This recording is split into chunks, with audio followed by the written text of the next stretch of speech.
Amontillado I had worn as best I could. But when he ventured upon his substance, I found the men. Now you who so well know the nature of my soul will not suppose, however, that I gave utterance to a threat. At length I would be avenged. I would not only punish, but punish with impunity. It must be understood that neither by word nor deed had I given Fortunato cause to doubt my goodwill. I continued to smile in his face, but he did not perceive that my smile now was at the thought of his immolation. He had a weak point in Fortunato, although in other regards man he respected and even feared.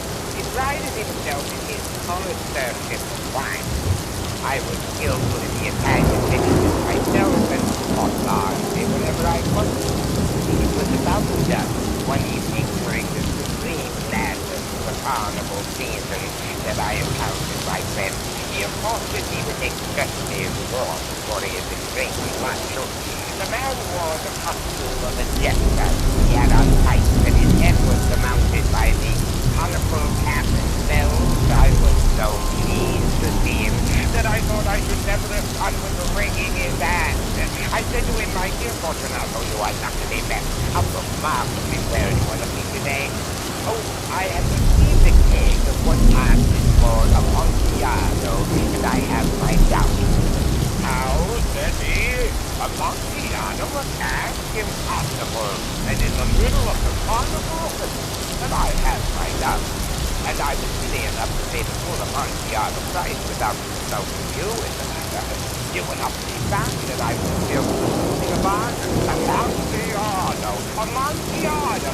Yes, you are engaged. I am on my way to meet the change. If anyone has a critical word, he could say he cannot tell Amontillado from Cask. And yet some fools will have it that his taste is a match for your own. Let us go to your fault. Oh, my friend, no, I will not impose upon your good nature. I perceive you have an engagement. I have no engagement. Oh, my friend, no, it is not engagement, but the severe with which I perceive you are afflicted. Also insufferably damned, encrusted with gold. Let us go, nevertheless. Gold is merely nothing. Amontillado, you have been imposed upon. As mortal change, he cannot distinguish me from Amontillado. Thus speaking, Fortunato possessed himself of my arm. I took honor that of the still drawing her face closely about my person. Suffered him to hurry me to my flat, for there were no attendants at home. They had absconded to make merry novel of the time. I took from their convent and informed Fortunato bowed him through several suites of rooms to the archway that led into the vault. I passed down a long and winding staircase, expecting him to be cautious as he followed. We gave his name to the foot of the descent. We stood together on the tenth round of the catacombs of the Montresors to my family. The gait of my friend was unsteady, and depends on his gestures and changes in his throat. Where is the cask? It is farther on, but observe the white web work which seems from these cavern walls. Yes. How long you had that cough? My poor friend found it impossible to reply. Then it is nothing. We will go back. Your health is friend. You are rich with excellent mind and love. You are a man. This, for me, it is so bad. We will go back in years, and I cannot be responsible. Besides, there is faith. Enough. The cause is a mere nothing. This will not kill me. I shall not die of a fall. True. And indeed, I had no intention of alarming you unnecessarily. But you should involve from a caution. I'm going to this NATO to defend us, and that here I hot water against the bottle. I took him a long go of it fell to the same on close. Drink, I said, presenting him the wine. He raised it to his lips, tears. He paused and nodded to me familiarly while his bells jingled. I drank to the fairies that were floating around. I your long life. There, he again took my arm. We proceeded. The wine sparkled in his eyes and the bells jingled. My own natural wall was laid up. We advanced through walls of milestone with casks and functions intermingling. In the least most recesses of the catacombs, I paused again at this time made bold to see Amontillado by an arm. The mold, it increases, it hangs like smoke upon the wall, even though the river's dead. Rocks, moisture trickle among the bones. Come, we will go back there. It is safe or far. It is nothing. Let us go on. Let us proceed to the Amontillado. He leaned heavily upon my arm. We continued our route. Searched the Amontillado. We passed through a range of low arches. He bent his hat on and descending again. Arrived at a deep creek which the foulness of the air caused our torches to glow rather than flame. At the most end of the trip there appeared another room that wished its walls to be lined with human remains, piled to the walls overhead in fashion great catacombs of Paris.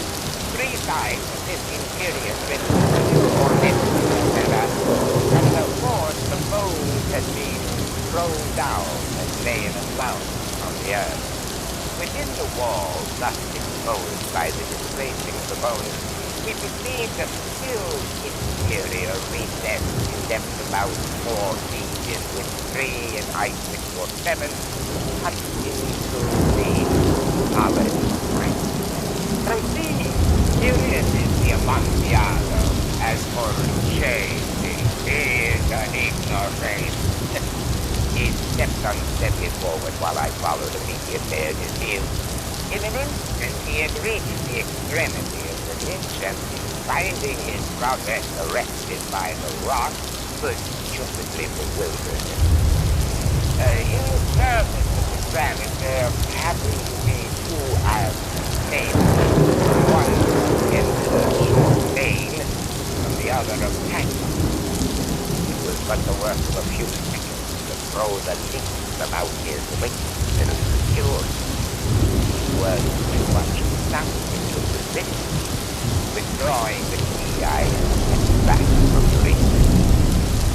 Pass your hand over the wall, Amontillado. You cannot help but feel the mold. Indeed, it is very damp. Once more, let me implore you to return. No? Then I must positively leave you. But I must first render you all this attention in my house. Amontillado! Through the Amontillado. Precise to these words, I busied myself among the pile of bones of which I had spoken. Throwing them aside, I soon uncovered a quantity of building stone. With these materials to create a trowel, I began vigorously to round up the ends of the dish. I scarcely laid the first year of the masonry when I discovered that the intoxication of Fortunato had in a great measure worn off. The earliest indication I had of this was a low moaning cry from the depths of the recess. It was not the cry of a drunken man. Then there was a long and obstinate silence. I named the second year of the third and the fourth, and then I heard the furious vibrations of the same. Noise lasted for several minutes, during which that I might hearken to it with more satisfaction. I did my neighbor and down humble. When at last, thanks to subsided, I resumed the prowl and finished without interruption the fifth, sixth, and the seventh tears. The world was now nearly upon a level with my friend. I again paused and, holding the torch over the mason-work, threw a few rays on the figure within.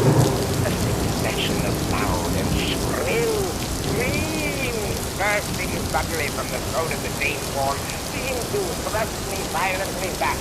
For a brief moment I hesitated, I trembled. Then I placed my hand upon the solid fabric of the catacombs and felt satisfied. I reapproached the wall. I replied to the yells of him who clamored. I re-echoed. I aided. I surpassed them in volume and in strength. I did this. And the clamorers grew still. It was now midnight and my task was drawing to a close. I had completed the 8th, the 9th, and the 10th sphere. I had finished a portion of the last, the 11th.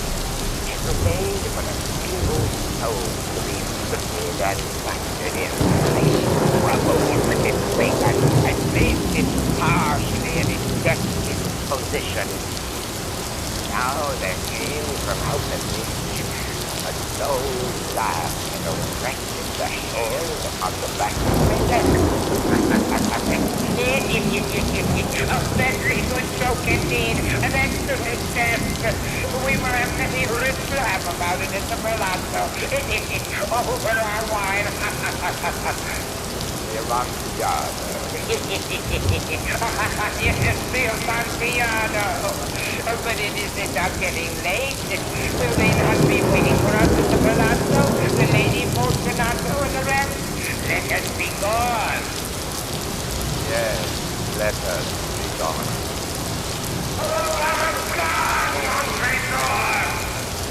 Yes, for the love of God, Fortunato. Yes. But to these words I hearkened in vain for a reply. I grew impatient. I called aloud, Fortunato. Fortunato? No answer still. I thrust the torch through the remaining aperture. Let it fall within. There came forth in return only a jingling of the bells. My heart grew sick on account of the dampness of the catacomb. I hate to make an end of my labor. I poured the last stone into its position. I clasped it up. In the new masonry I erected the old rampart bones. For the half of a century, no mortal has disturbed it. Angelic.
Now this is for you and that. And then nothing. You should have seen me. You should have seen how wisely I proceeded, with what caution, with what foresight. I was so kinder to the old man than to him the whole week before I killed him. Every night, about midnight, I turned the latch of his door and I hoped, oh, gently. Then when I had made no position for my head, I put in a dark light, close, so that no light shone out. And then I hid the room. You would have laughed to see how cunningly I thrust it in. Slowly, very, very slowly, so that I might not disturb the old man. Took me a pound, placed my whole head with the opening so far that I could see the nail on his head. Yeah, would have had that if he's so wise as this? And then, when my head was down the room, I undid the lamp. Cautiously, I undid it, just so much that a single dim ray fell upon the vulture eye. This I did for 7 months every night since. I found the eye always closed, so it was impossible to do the work. But it was nothing of the last effect. It was a stable coffee. Every morning when the day broke, I went boldly into the chamber and spoke courageously to him, calling him by name with a hearty tone, and inquiring how he had passed the night. So you see, it would be a very profound old man indeed to suspect that every night, just at 12, I looked in upon him while he slept. Upon the 8th night, I was more than usually cautious to open the door. A watch's minute hand more quickly than mine. Well before that night that I felt the extent of my own powers, I could scarcely contain my feelings of triumph. I had my head in the room, was about to open the bathroom, and my thumb slipped on the pin fastening, and the old man sprang up in the bed, crying out, "Who's there?"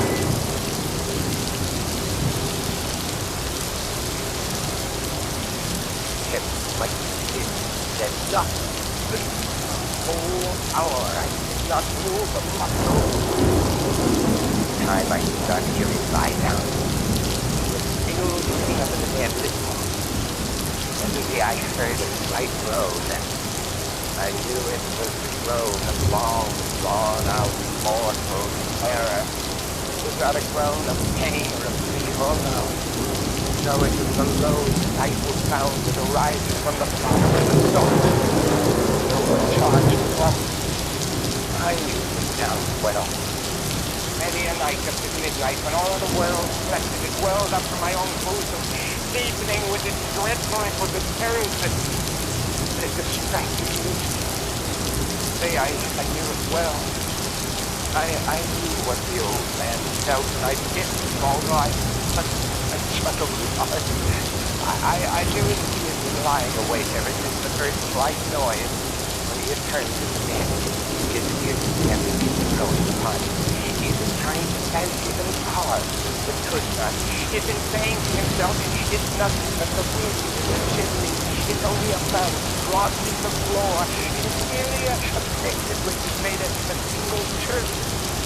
Yes, he had been trying to comfort himself with these suppositions, but he had found it all in vain, because approaching me, stopped with his black shadow before him. Got him. He felt that my head stood up. I had waited a long time very patiently without hearing him lie down. I resolved to move a little, a fairly sunny little breath molasses. So I opened it, you cannot imagine how it helped me. I knew that like a single dim ray, like the thread of a spider, shot from out the crevice and from the vulture eye. It was open. wide open. And I grew furious as I gazed upon it. I saw it was turning this peak tall and dull blue, with a hideous veil over it that chilled the very marrow of my bones. I could see nothing else. The old rat's face was first bright, and directed the rays as if by instinct precisely on the damn spot.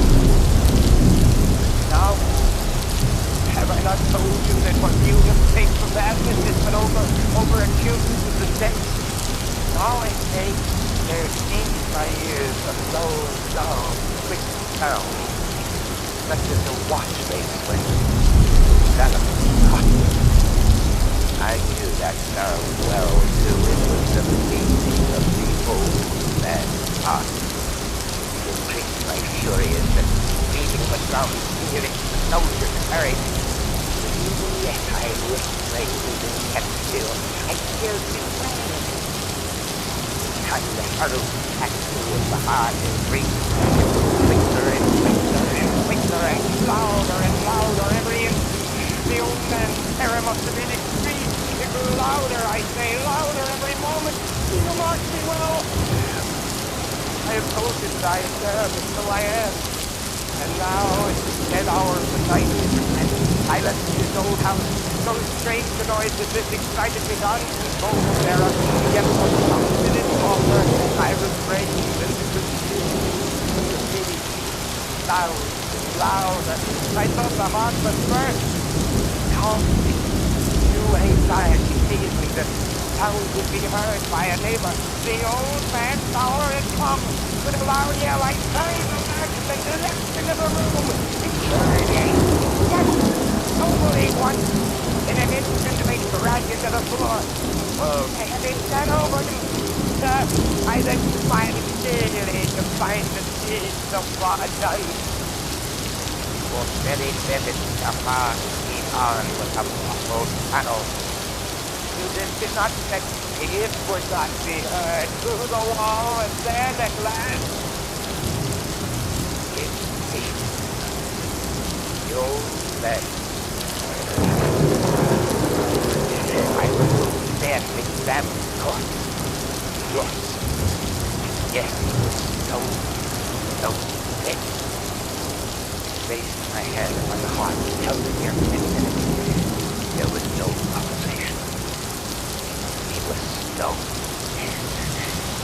Died from no more.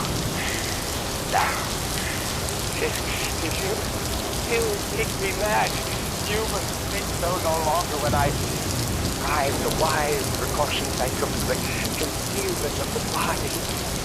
First I and then the arms, the neck. I then took a free frame from the flooring of the chamber, and I deposited all of the floor. I then replaced the board so subtly, so cunningly that no human eye, not even his, had anything wrong. Nothing washed out. No case any kind, no blood spot whatsoever. I had queries for that. A tough had caught it all. And then, when I had made an end of these labors, 4 o'clock, still dark midnight, bell sounded. There came a knocking at the street door. I went down to open with a light heart, but what did I know? There entered 3 men introduced themselves. Suave kids, officers of the police, and shrieked and heard by a neighbor during the night. Suspicion of foul play had been aroused, and they, the officers, searched the premises. I smiled. But what did I do here? I bade the gentleman welcome. The shriek, I said, was my own. The dream. The old man I mentioned was absent from the country. I took right to the all over the house, and I bade them search and search well. I then left. His treasure. I showed him his treasure.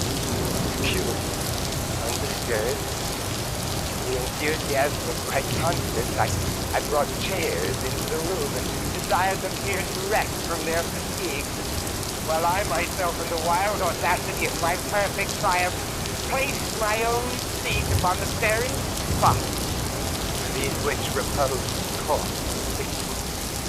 The officers were satisfied my manner had convinced them. I was singularly at ease. They sat, and while I answered cheerily, they chatted familiar things. But ere long, I felt some little pain, and I wished to move on. My head ached, and I fancied a ringing in my ears. Still they sat, chatted, ringing became more distinct. I felt already to get rid of the feeling, but it continued and gained definitiveness until at length I found that the noise was not within my ears. It was a low, dull, quick sound, such a sound as a watch makes. Just hot. Yes, yes. In your good night. It talked to me more vehemently, but the noise steadily increased. I arose and I argued about trifles, but the noise increased steadily. Why would they not be gone? I paced the floor to and fro with heavy strides, as if excited to fury by the observation of the men. But the noise steadily increased. Oh God, what could I do? I foamed, I raved, I swore, I swung the chairs on which I'd been sitting, grated it upon the board. But the noise rose above all. It grew louder. Still the men chatted pleasantly and smiled. Was it possible that they heard that? Oh, Almighty God, no, they heard. They suspected. They knew. They were making a mockery of my heart. I can bear those hypocritical smiles no longer. I felt that I must scream or die. Now again, hark! Louder! Villain! Dissemble no more! I admit the need! Interrupt the fight! Here! It is the beating of his hideous heart!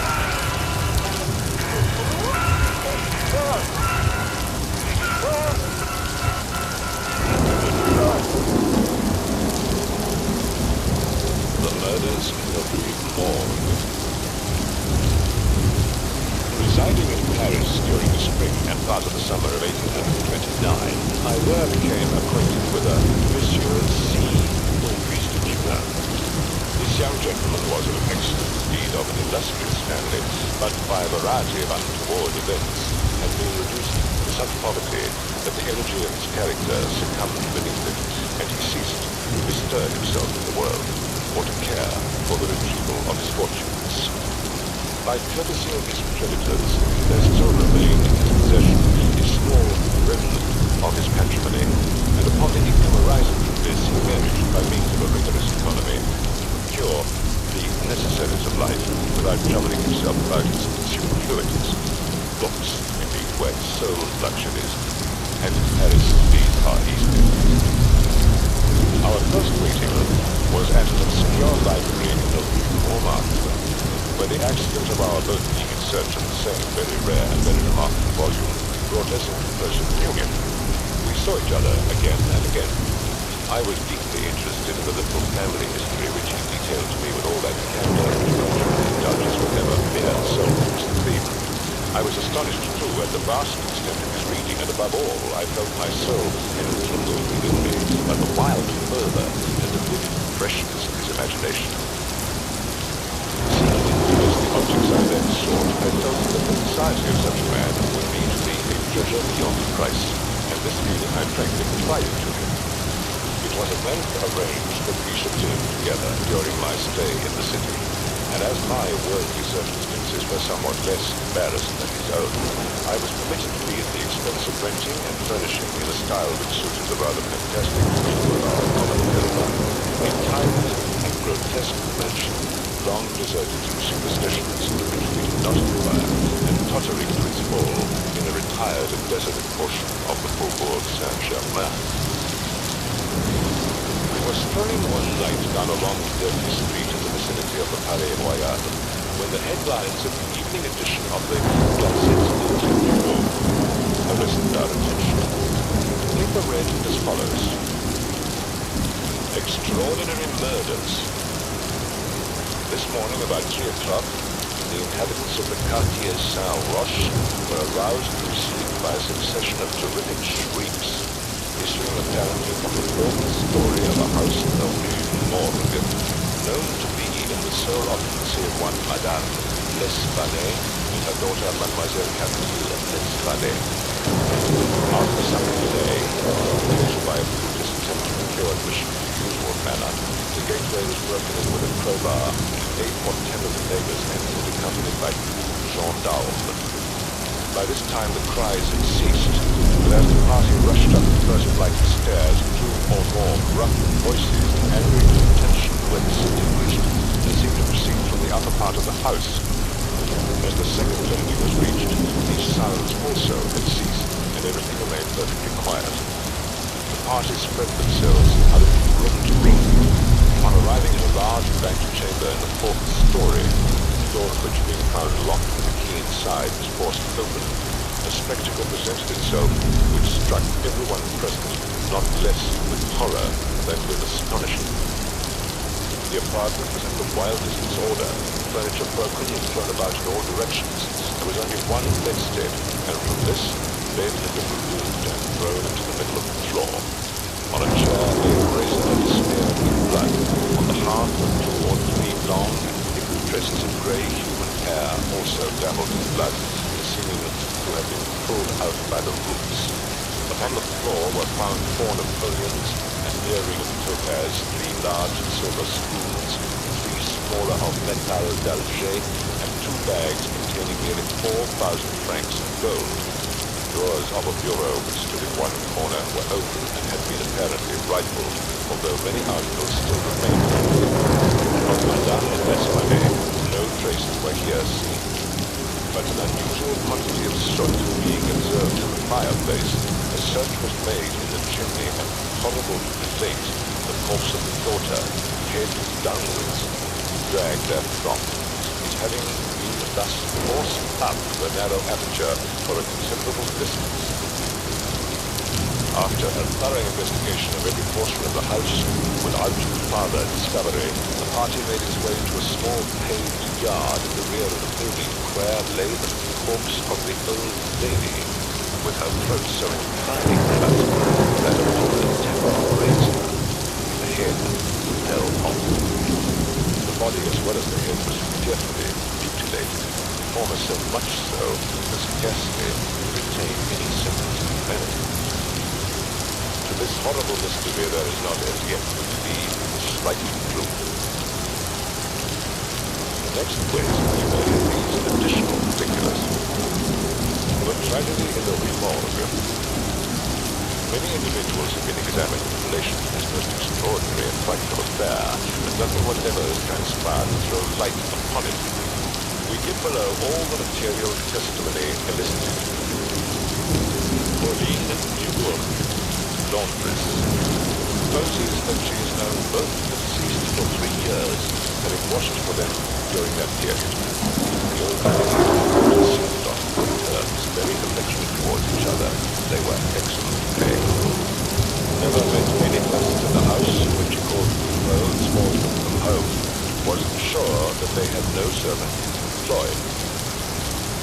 Here, Moreau, practice, supposes that he has been in the habit of selling a small quantities of tobacco and snuff to Madame L'Espanay for nearly 4 years.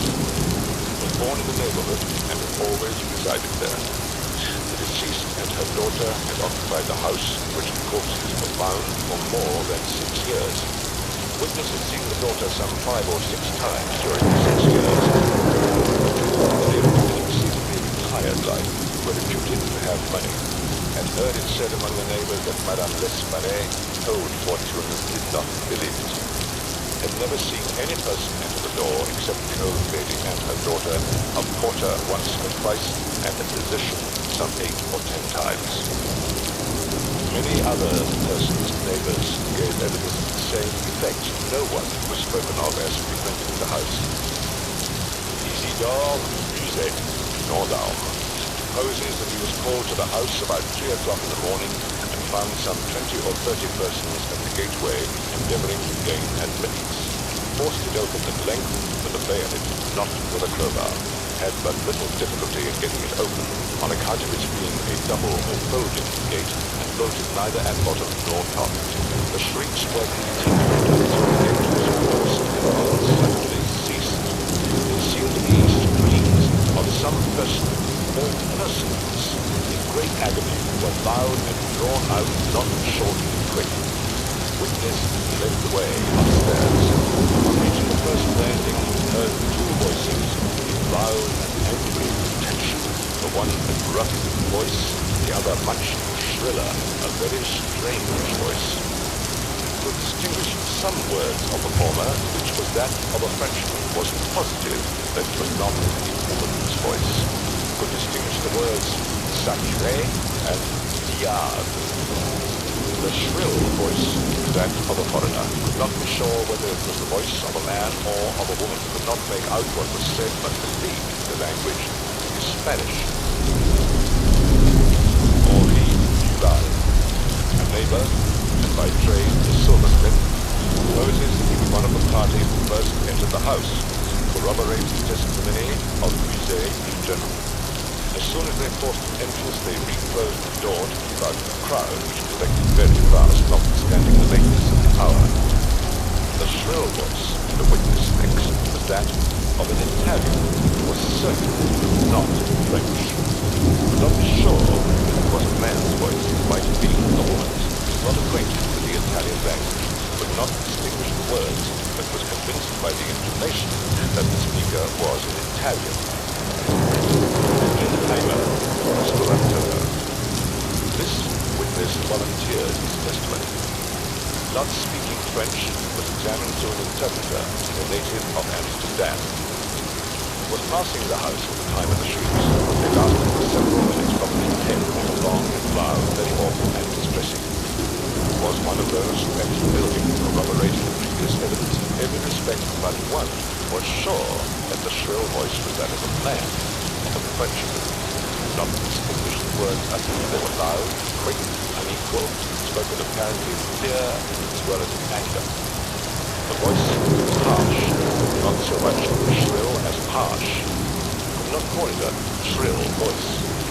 The gruff voice said repeatedly, sacré, diable, and once, mon Dieu. Jules Mignot, banker, of the firm of Mignot et Fils, de Lorraine. He was the elder Mignot.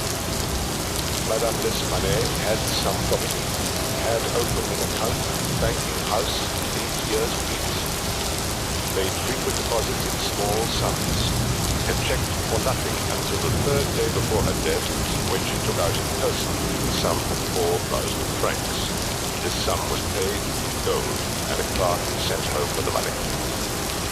Adolphe Lebon, clerk to Mignot, supposes that on the day in question about Madame L'Espagne, the residence with the 4,000 francs put out in 2 bags. Upon the door being opened, Mademoiselle L'Espagne appeared and took from his hands one of the bags, while the old lady received it from the other in a bound and departed. Did not see any person in the street at the time. It is a by-street, very lonely. William Bernard, tailor, supposes that he was one of the party who entered the house. He's an Englishman, who lived in Paris 2 years, was one of the first to ascend the stairs. Heard the voices in contention. There was a sound at the moment of several persons struggling, a scraping and scuffling sound. The shrill voice was very loud, louder than the gruff one. Is sure that it was not the voice of an Englishman. It appeared to be that of a German. Might have been a woman's voice. Does not understand German. 4 of the above-named witnesses being recalled proposed that the door of the chamber in which was found the body of Mademoiselle L'Espagne was locked on the inside when the party reached it. Everything was perfectly silent, no groans or noises of any kind. Upon forcing the door, no person was seen. The windows both of the back and front room were down and firmly fastened from within. The door leading from the front room into the passage was locked with the key on the inside. There was not an inch of any portion of the house which was not carefully searched. Sweeps were sent up and down the chimneys. The house was a four-story one with garrets. A trapdoor on the roof was nailed down very securely, not appear to have been opened for years. The time elapsing between the hearing of the voices, the contention, and the breaking open of the room door was variously stated by the witnesses. Some made it as short as 3 minutes, some as long as 5. The door was opened with difficulty. Alfonso Garcia, supposes that he resides in the Rue Morgue. Is a native of Spain, was one of the party who entered the house, did not proceed upstairs in this thunderstorm, and was apprehensive of the consequences of agitation. He heard the voices of contention. The gruff voice was that of the Frenchman, not distinguish what was said. The shrill voice was that of an Englishman, is sure of this. Does not understand the English language, but judges by the intonation. Alberto Montani, confectioner, supposes that he was among the first to ascend the stairs and heard the voices in question. The gruff voice was that of a Frenchman, distinguished several words. The speaker appeared to be expostulating, could not make out the words of the shrill voice, spoken quick and unevenly, thinks it the voice of a Russian. Corroborates the general testimony in Italian, never conversed with a native of Russia. Several witnesses recalled here testified that the chimneys of all the rooms on the 4th story were too narrow to admit the passage of a human being. By sweeps were meant cylindrical sweeping brushes, such as are employed by those who clean chimneys. These brushes were passed up and down every flue in the house. There is no back passage by which anyone could have descended while the party proceeded upstairs. The body of Mademoiselle L'Espanay was so firmly wedged in the chimney that it could not be got down until 4 or 5 of the party united their strength. Paul Dumas, physician, supposes that he was called to view the bodies about daybreak. They were both then lying on the sacking fenced into the chamber where Mademoiselle L'Espanay was found. The corpse of the young lady was much bruised and excoriated. The fact that it had been thrust up the chimney would sufficiently account for these appearances. The throat was greatly chafed. There were several deep scratches just below the chin, together with a series of livid spots, which were evidently the impression of fingers. The face was fearfully discolored, and the eyeballs protruded. The tongue had been partially through. A large bruise was discovered on the pit of the stomach, produced apparently by the pressure of an needle. Mademoiselle L'Espanay had been throttled to death by some person or persons unknown. The corpse of the mother was horribly mutilated. All the bones of the right leg and arm were more or less shattered. The left tibia much splintered, as well as all the ribs of the left side. Whole body dreadfully bruised and discolored. It was not possible to say how the injuries had been inflicted. A heavy club of wood or a broad bar of iron, chair, any large, heavy, and obtuse weapon would have produced such results if wielded by the hands of a very powerful man. No woman could have inflicted the blows with any weapon. The head of the deceased, when seen by witness, was entirely separated from the body and was also greatly shattered. The throat had evidently been cut with some very sharp instrument, probably with a razor. The evening edition of the paper stated that the greatest excitement still continued in the Quartier Saint-Roch, that the premises in question had been carefully researched and fresh examinations of witnesses instituted, but all to no purpose. A postscript, however, mentioned that the bank clerk Adolphe Lebon had been arrested and imprisoned, although nothing appeared incriminate him beyond the facts already detailed. Dupin seemed singularly interested in the progress of this affair, at least so I judged from his manner, for he made no comment. It was only after the announcement that the form had been imprisoned that he asked me my opinion respecting the murder. I could merely agree with all Paris considered them an insoluble mystery. I saw no means by which it would be possible to trace the murderer. We must not judge of the means, said Dupin, by this shell on an examination. The Parisian police so much extol for acumen of cunning, but no more. There is no method in their proceedings beyond the method of the moment. The results obtained by them are not unfrequently surprising, but the most are brought about by simple diligence and activity. When these qualities are unavailing, their schemes fail. There is such a thing as being too profound. Truth is not always in the well. Death lies in the valleys where we seek her, and not upon the mountain tops where she is found. The modes and sources of this kind of error are well dignified in the contemplation of heavenly bodies. To look at a star by glances, to view it in a sidelong way by turning towards the exterior portions of the retina, is to behold the star distinctly, to have the best appreciation of its luster, a luster which grows dim just in proportion as we turn our vision fully upon it. As for these murders, let us enter into some determinations for ourselves before we make up an opinion respecting them. An inquiry will afford us amusement. I thought this odd term so applied, but said nothing. And besides, Le Bon once rendered me a service for which I am not ungrateful.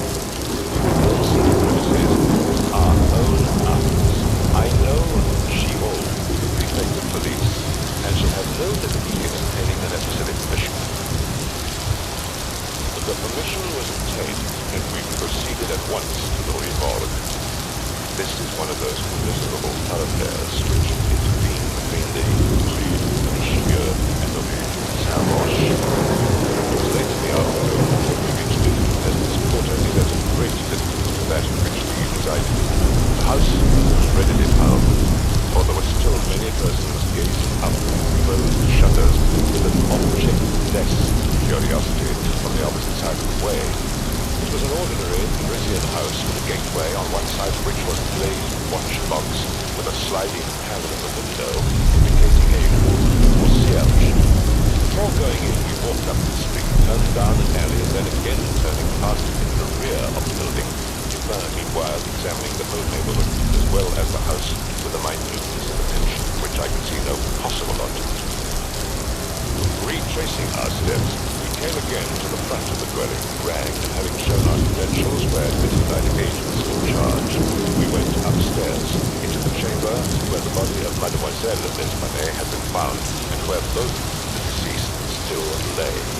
The disorders of the room had, as usual, suffered to exist. I saw nothing beyond what had been stated in the Gazette des Tribunaux. Dupin scrutinized the room, not excepting the bodies of the victims. We then went to the other rooms and into the yard, a gendarme accompanying us throughout. The examination occupied us until dark, when we took our departure. On our way home, my companion stopped in for a moment at the office of one of the newspapers. I have said that the wishes of my friend were manifold, and it is his humour now to decline conversation on the subject of the murder until about the next day. He then asked me suddenly if I had observed anything peculiar at the scene of the atrocity. There was something in his manner of emphasizing the word peculiar which caused me to shudder without knowing why. No, nothing peculiar, I said. Nothing more, at least, than we both saw stated in the paper. The Gazette, we replied, has not entered here into the unusual horror of the thing. But dismiss the idle opinions. It appears to me that this mystery is considered insoluble for the very reasons which have caused it to be regarded as easy of solution. I mean, for the clay character of its features. The police are confounded by the seeming absence of motive, not for the murder itself, but for the atrocity of the murder.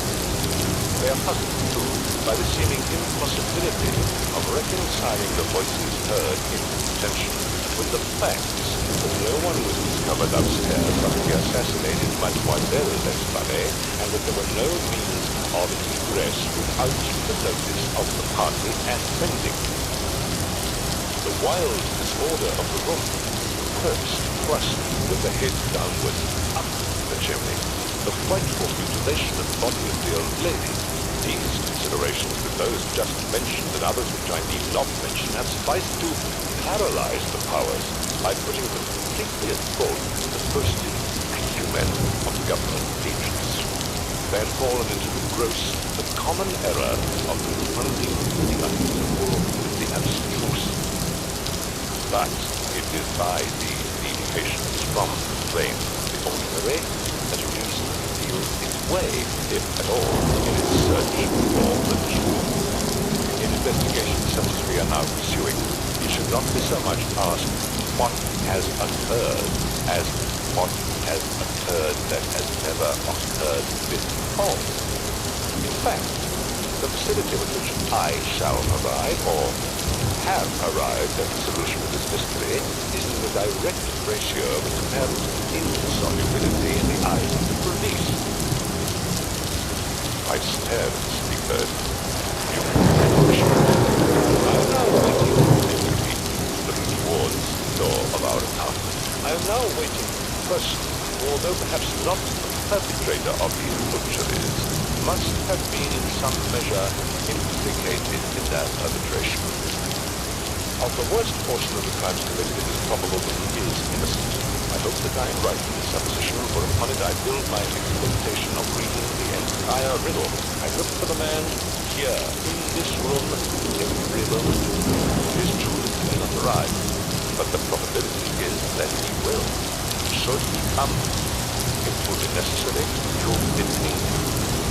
Here are pistols, and we both know how to use them, and occasion demands their use.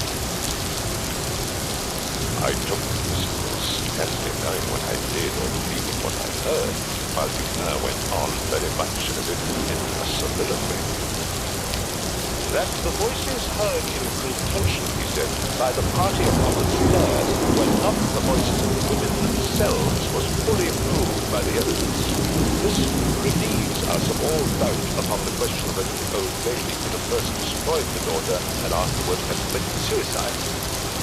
I speak at this point chiefly for the sake of the method, for the strength of Madame L'Espanaye would have been utterly unequal. The task of thrusting her daughter's corpse up the chimney as it was found, and the nature of the wounds upon her own person had entirely freed the ideas of destruction. Murder then has been committed by some third party, and the voices of this third party were those heard in detention. Let me now advert not to the whole testimony in respect of these voices, but to what was peculiar in their testimony. Did you observe anything peculiar about it? I remarked, while all the witnesses agreed, supposing the gruff voice to that of a Frenchman, there was much disagreement with regard to the shrill, or as one individual termed it, the harsh voice. That was the evidence itself, but it was not the reality of the evidence. You have observed nothing distinctly, yet there was something to be observed. The witnesses, as you remarked, agreed about the gruff voice. They were here unanimous, but in regard to the shrill voice, the peculiarity is not that they disagreed, but that while an Italian, an Englishman, a Spaniard, a Hollander, and a Frenchman attempted to describe it, each one spoke of it as that of a foreigner. Each is sure that it was not the voice of one of his own countrymen. Each likens it not to the voice of an individual of any nation with whose language he is conversant, but the converse. The Englishman thinks it's the voice of a German and does not understand German. The Spaniard is sure that it was that of an Englishman, but judges by the intonation altogether, as he has no knowledge of the English. The Italian believes it to be the voice of a Russian, but has never conversed with a native of Russia. Now, How strangely unusual must their voices really be, about which such testimony as this could have been elicited in whose tones even denizens of the 5 great divisions of Europe would recognize nothing familiar. I will now merely call your attention to 3 points. The voice is termed by one witness harsh rather than shrill. It is represented by 2 others, irritable, quick, and unequal. No words, no sounds resembling words, whereby any witness mentioned as distinguishable. Let us now transport ourselves in fancy to my Paris region. What shall we first seek here? The means of egress employed by the locals. It is not too much to say that neither of us believe in supernatural events. Madame and Mademoiselle L'Espanaye were not destroyed by spirits. The doers of the deed were material and escaped materially. Then how? It is clear that the assassins were in the room, but Mademoiselle L'Espanaye was found, or at least in the room adjoining, when the party ascended the stairs. It is then only from these 2 apartments that we have received issues. The police have laid bare the floors, the ceiling, and the masonry of the walls in every direction. No secret issues could have escaped their vigilance. But not trusting to their eyes, I examined mine alone. There were no secret. Both doors leading to the room. The passage was securely locked with the keys inside.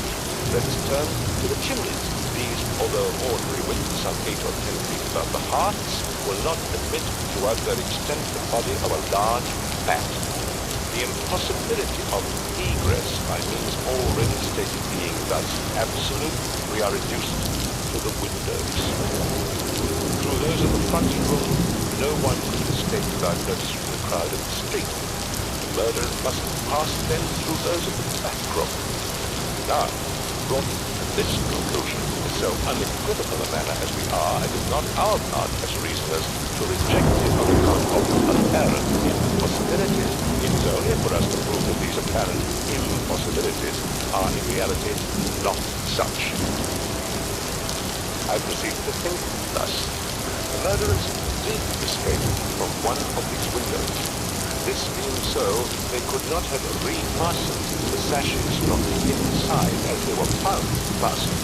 The consideration of it put a stop to its obviousness, the scrutiny of the police and its porter. Yet the sashes were fastened. They must then have the power of fastening themselves. There was no escaping this conclusion. A concealed spring must, I now knew, exist. A careful search soon brought to light the thing. I pressed it, and satisfied with the discovery, for more to upraise the sack. The riddle so far was now unriddled. The assassin had escaped through the window which looked upon the bed. Dropping of its own accord upon his exit, or perhaps purposely closed, it had become fastened by the spring, and attention, the spring was mistaken by the police. Farther inquiry being thus considered unnecessary. The next question is that of the mode of descent. Upon this point, I have been satisfied when I walked with you around the building. About 5 feet and a half from the casement in question, there runs a lightning rod. From this rod, it would have been impossible for anyone to reach the window itself, to say nothing of entering it. I observed, however, that the shutters of the 4th story are of the peculiar kind called by Parisian carpenters débard, a kind rarely employed at the present day, but frequently seen upon very old mansions at Lyon and Bordeaux. They are in the form of an ordinary door, a single, not a folding door, except that the upper half is latticed or worked in open trellis, thus affording an excellent hold for the hands. In the present instance, these shutters are fully 3 feet and a half broad. When we saw them from the rear of the house, they were both about half open, that is to say, they stood off at right angles from the wall. It is probable that the police, as well as myself, examined back of the tenement, but if so, in looking at these terrades, the line of their breath, as they must have done, they did not perceive this great breadth itself, or at all events, failed to take it into due consideration. In fact, having once satisfied themselves that no egress could have been made in this quarter, they would naturally bestow any personal examination. It was clear to me, however, that the shutter belonging to the window at the head of the bed would, if swung fully back to the wall, reach to within 2 feet of the lightning rod. It was also evident by exertion of a very unusual degree of activity and courage that entrance into the window from the rod might have been thus effected. By reaching to the distance of 2 feet and a half, we now suppose the shutter open to its whole extent, a robber might have taken a firm grasp on the tennis wood.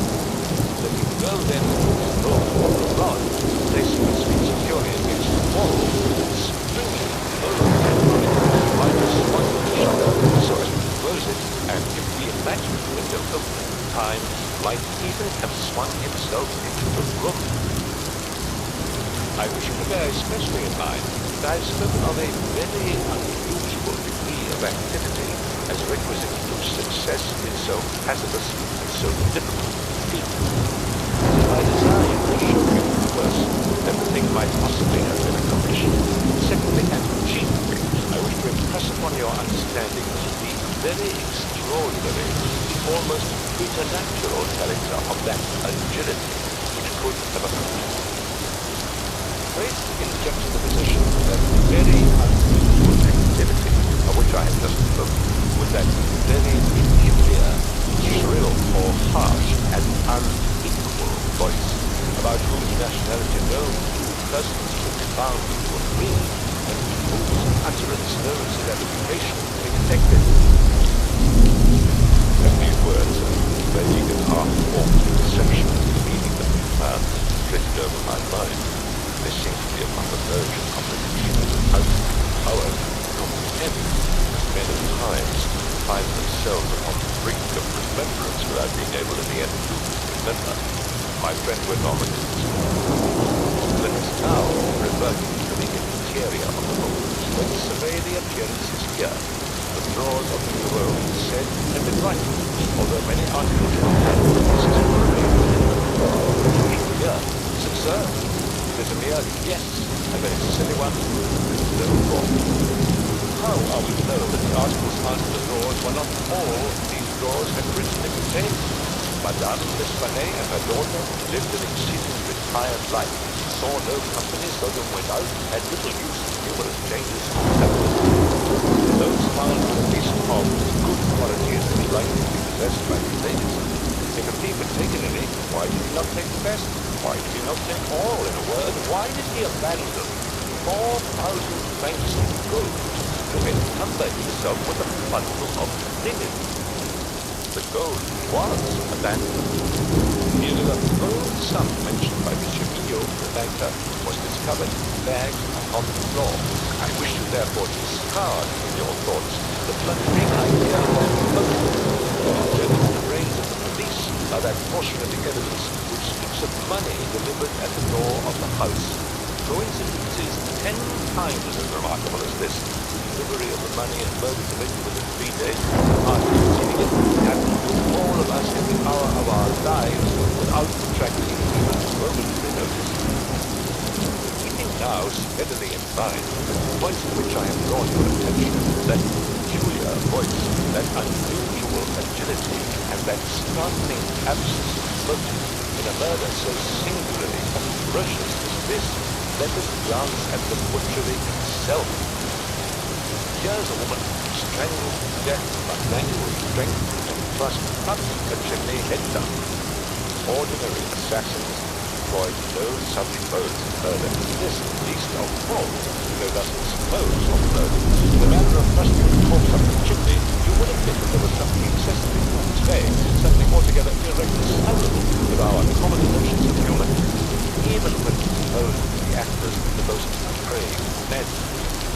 Think, too, how great must be that strength which could have thrust the body up such an aperture so forcibly that the united vigor of several persons was found barely sufficient to drag it down.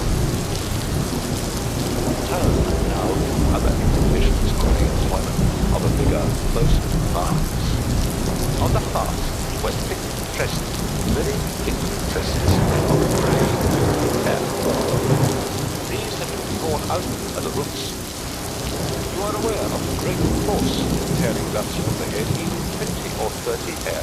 together. You saw the locks in question as well as myself. There was in sight were closeted flames of the flesh of this hell, sure token of the prodigious power which had been exerted in uprooting perhaps half a million of hairs at a time. The proverbial lady was not merely cut, but the head absolutely severed from the body. The instrument was a mere trace.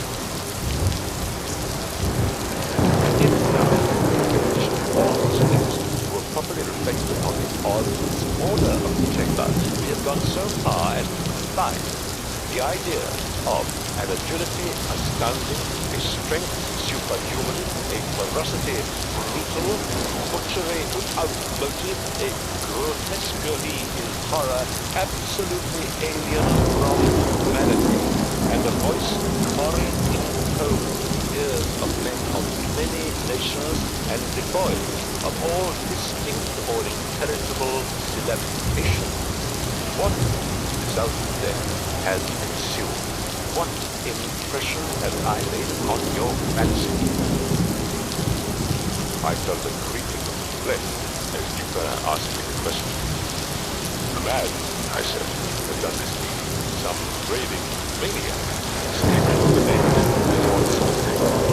In some respects, he replied, your idea is not irrelevant, but the voices of madmen, even in their wildest paroxysms, are never found tally with that peculiar voice heard upon the stairs. Madmen are of southern nations, and their language, however incoherent in words, has always the coherence of syllabification. Besides, the hair of a madman is not such as I now hold in my hand. I disentangled this little tuft from the rigidly clutched fingers of my mountainous money. Give me what you can make of it. Dupin, I said, completely unnerved. This hair is most unusual. This is no human hair. I have not asserted that it is, said he. But before we decide this point, I wish to glance at the little sketch I have here traced upon paper. It is a facsimile drawing of what has been described in one portion of the testimony as dark bruises and deep indentations of fingernails upon the throat of Mademoiselle L'Espanaye, and in another as a series of vivid spots, evidently the impression of fingers. Attempt now to place all your fingers at the same time in the respective impressions as you see. I made the attempt in vain. This, I said, is the mark of no human hand. Please now, replied Dupin, this passage from Juliet. It was a minute, anatomical, and generally descriptive account of the large, bulbous, rank thing of the East Indian Islands. The gigantic stature, the prodigious strength and activity, the wild ferocity, and the imitative propensities of these mammalia are sufficiently well known. I understood the full horrors of murder twice. The description of the digits, said I, as I made an end of reading, is in exact accordance with this drawing. I see that no animal but the orangutan of the species here mentioned could have impressed the indentations as you have traced them. This tuft of tawny hair, too, is identical with that of the beast of Juliet. But I cannot possibly comprehend the particulars of this frightful mystery.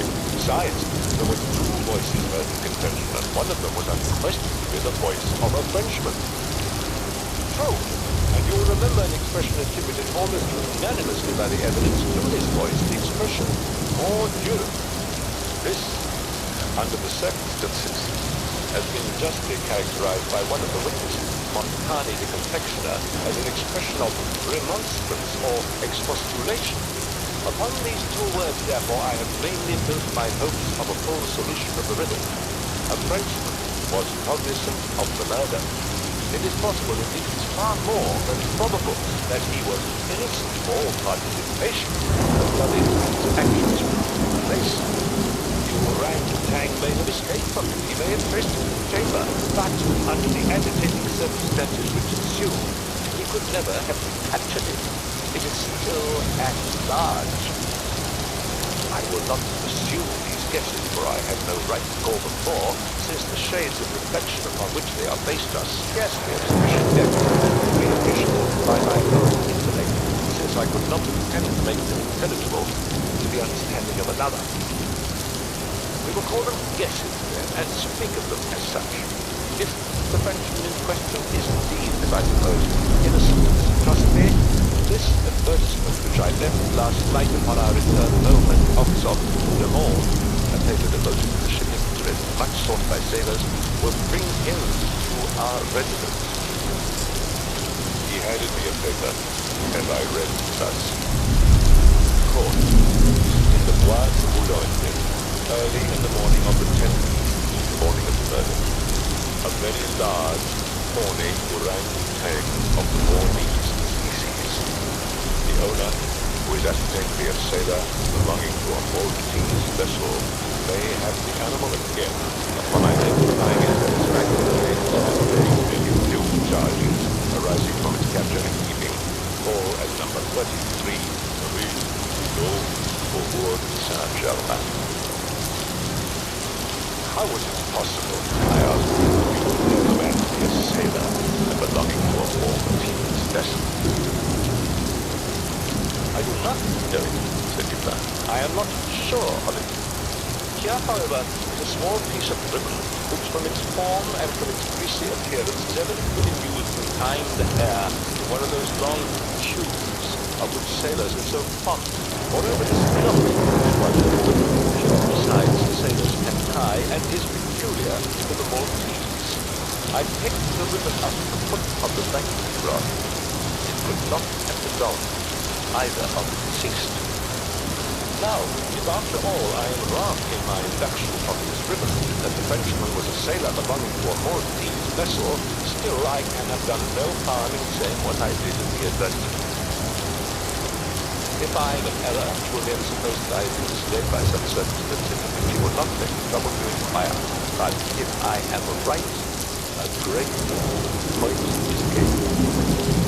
Cognizant, although innocent, of the murder, the Frenchman will naturally hesitate about replying to the advertisement about demanding to rank. He will read thus: I am innocent, I am poor. My orangutan is of great value. One of my circumstances may be a fortune of itself. Why should I use it? I don't have pretensions to danger. Here it is within my grasp. Well, the Bois de Boulogne at a vast distance from the scene of them. How could it ever be suspected that a beast has done a deed?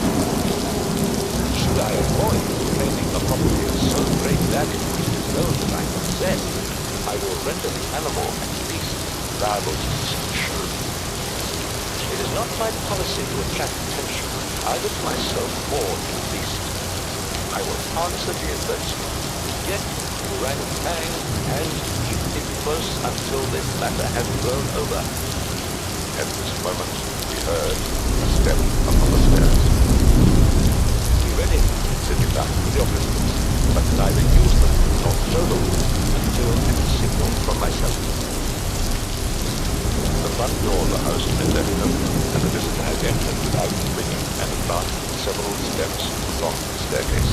Now, however, he seemed hesitating. Presently we heard him descend. Dupin was moving quickly to the door when we again heard him coming up. He did not turn back a second time, but stepped up with decision and ran to the chamber. Come in, said Dupin, In a cheerful and hearty tone. a man entered. He was a sailor, tall, stout, and muscular, with a certain air and expression of countenance not altogether unprepossessing. His face, greatly sunburned, was more than half hidden by whisker and mustachio. He had with him a huge open cudgel, but appeared to be otherwise unarmed. He bowed awkwardly and made a good evening in French accents, which, although somewhat Châtelish, were still sufficiently indicative of a Parisian origin. down, my friend, said Dupin. I suppose you have called about the orang or tag. On my word, I almost envy you the possession of it. A remarkably fine and no doubt a very valuable animal. The sailor drew a long breath with the air of a man relieved of some intolerable burden, and then replied in an assured tone, I have no way of telling, but you can't be more than 4 or 5 years old. Got him here? Oh no, we have no conveniences for keeping him here. He is at a livery stable in the Rue Morgue, just by. You can get him this morning because you are prepared to identify the property. Be sure I am, sir. I shall be sorry to part with him, said Dupin. I don't mean that you should be at all this trouble for nothing, sir, said the man. Wouldn't expect it. I'm very willing to pay a reward for the finding of the animal, let me say anything reasonable. Well, replied my friend, that is all very fair to be sure. Let me think down what I put to my hand. Oh, I will tell you. My reward shall be this. You shall give me all the information in your power about these murders. There are 3 long. Now said the last word in a very low tone and very quiet. Just as quietly as he walked toward the door, locked it, put the key in his pocket. He then drew a pistol from his bosom and placed it, without the least flurry, on the table. The sailor's face flushed up as if he was struggling with suffocation. He started to his feet and grasped his cudgel, but the next moment he fell back into his seat, gently devoured him, and with a cudgel dead in his spoke not a word. I pitied him from the bottom of my heart. My friend, said Dupin in a kind tone, you are alarming yourself unnecessarily. You are indeed. We mean you no harm whatever. I pledge you the honor of a gentleman and of a Frenchman that we intend you no injury.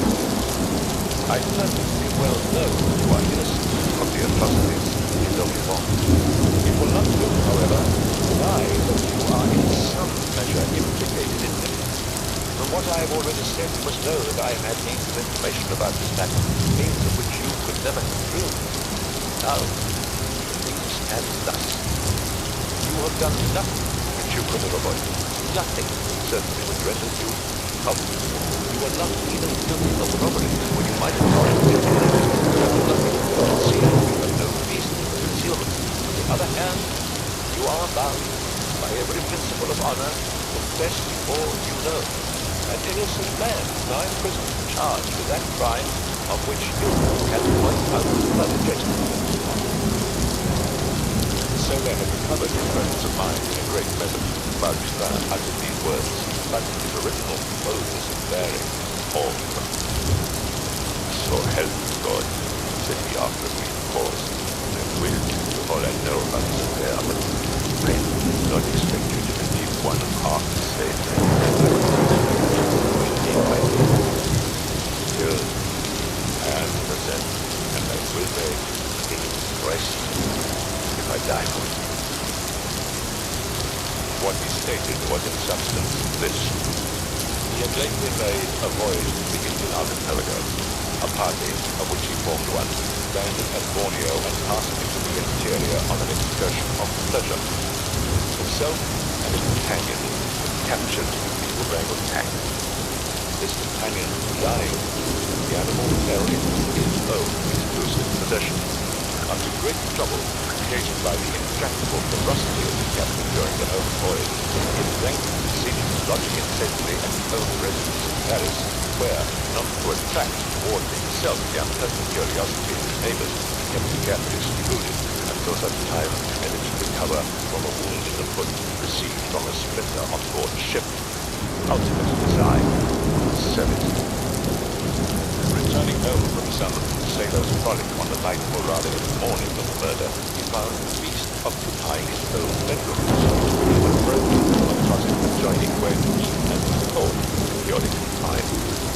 Razor in hand, and fully lathered, he was sitting before a looking glass, attempting the operation of shaving, in which he had no doubt believed it was his master through the keyhole of the closet.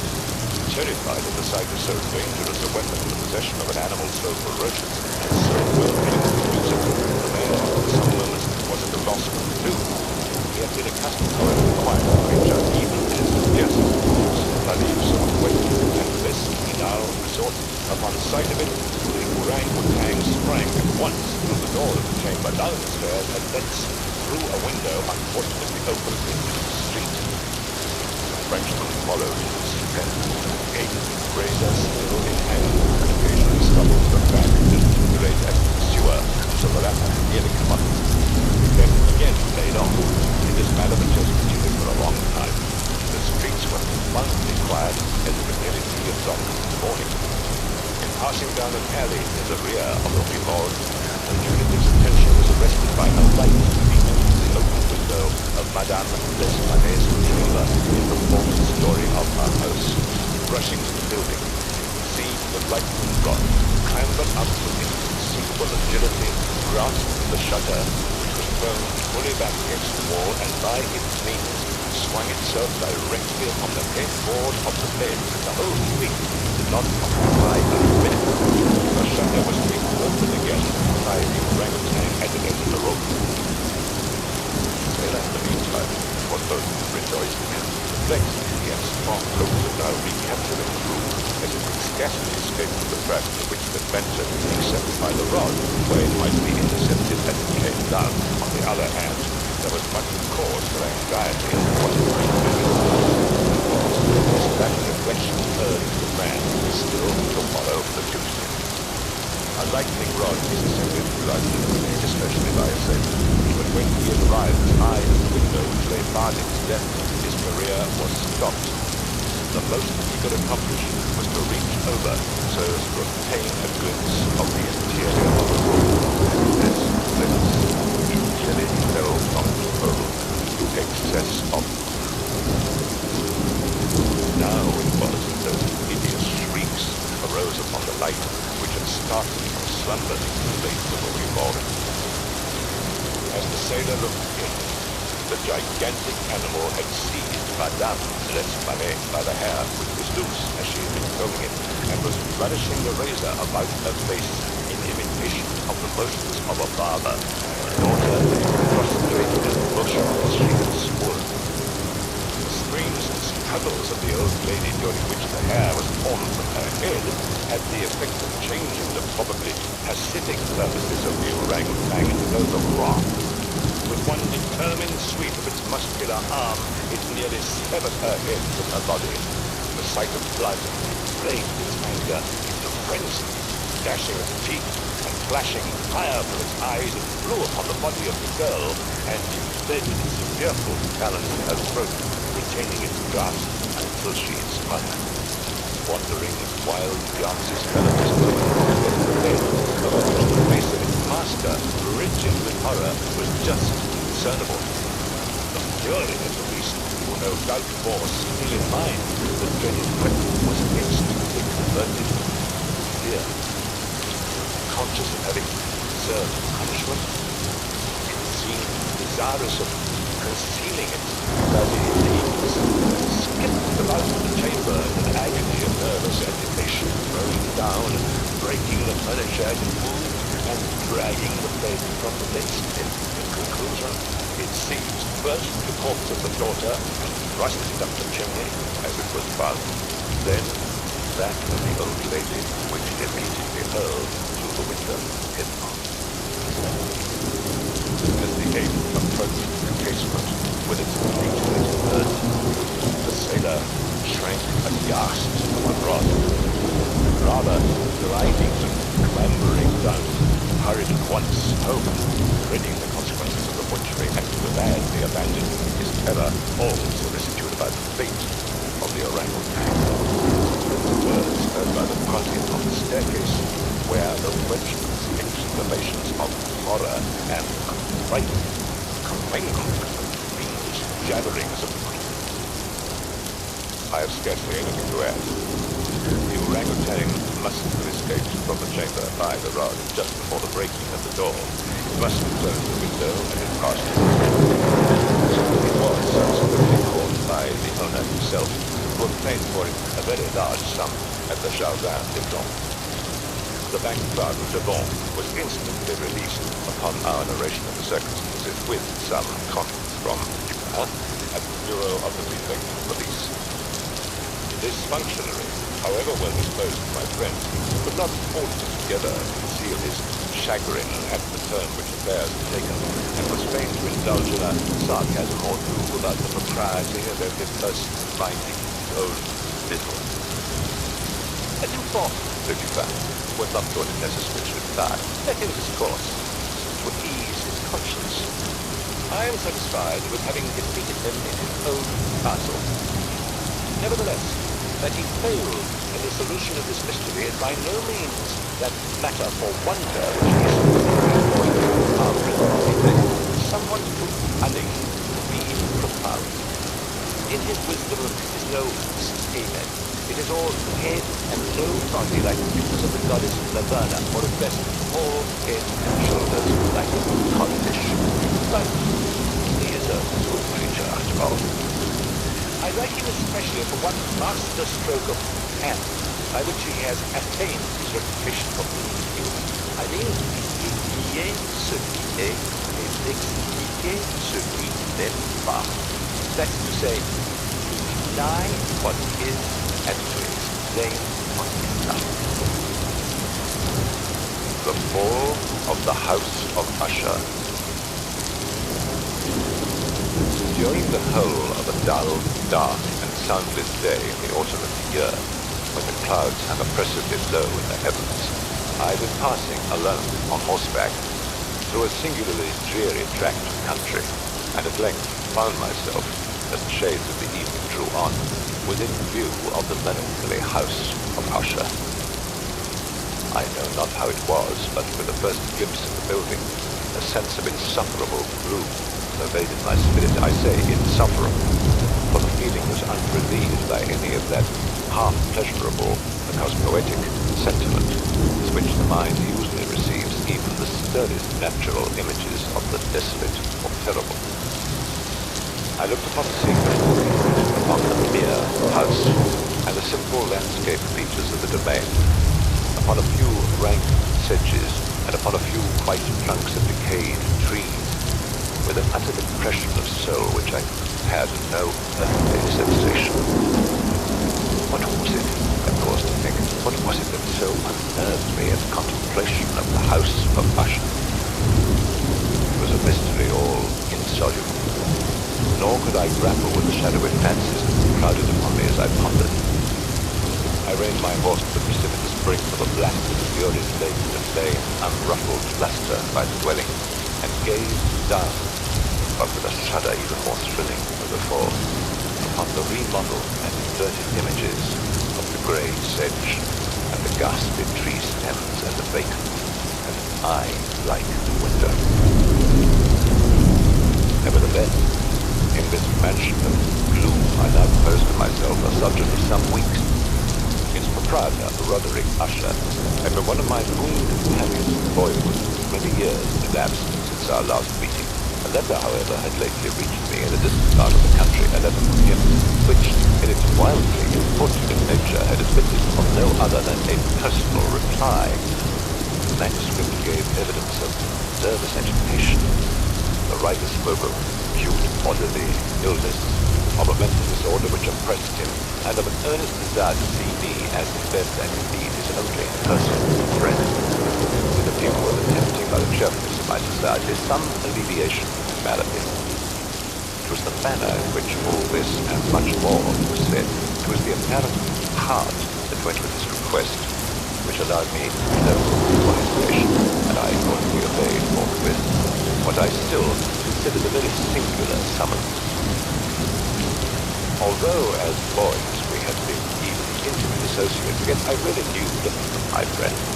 His reserve had always been excessive and habitual.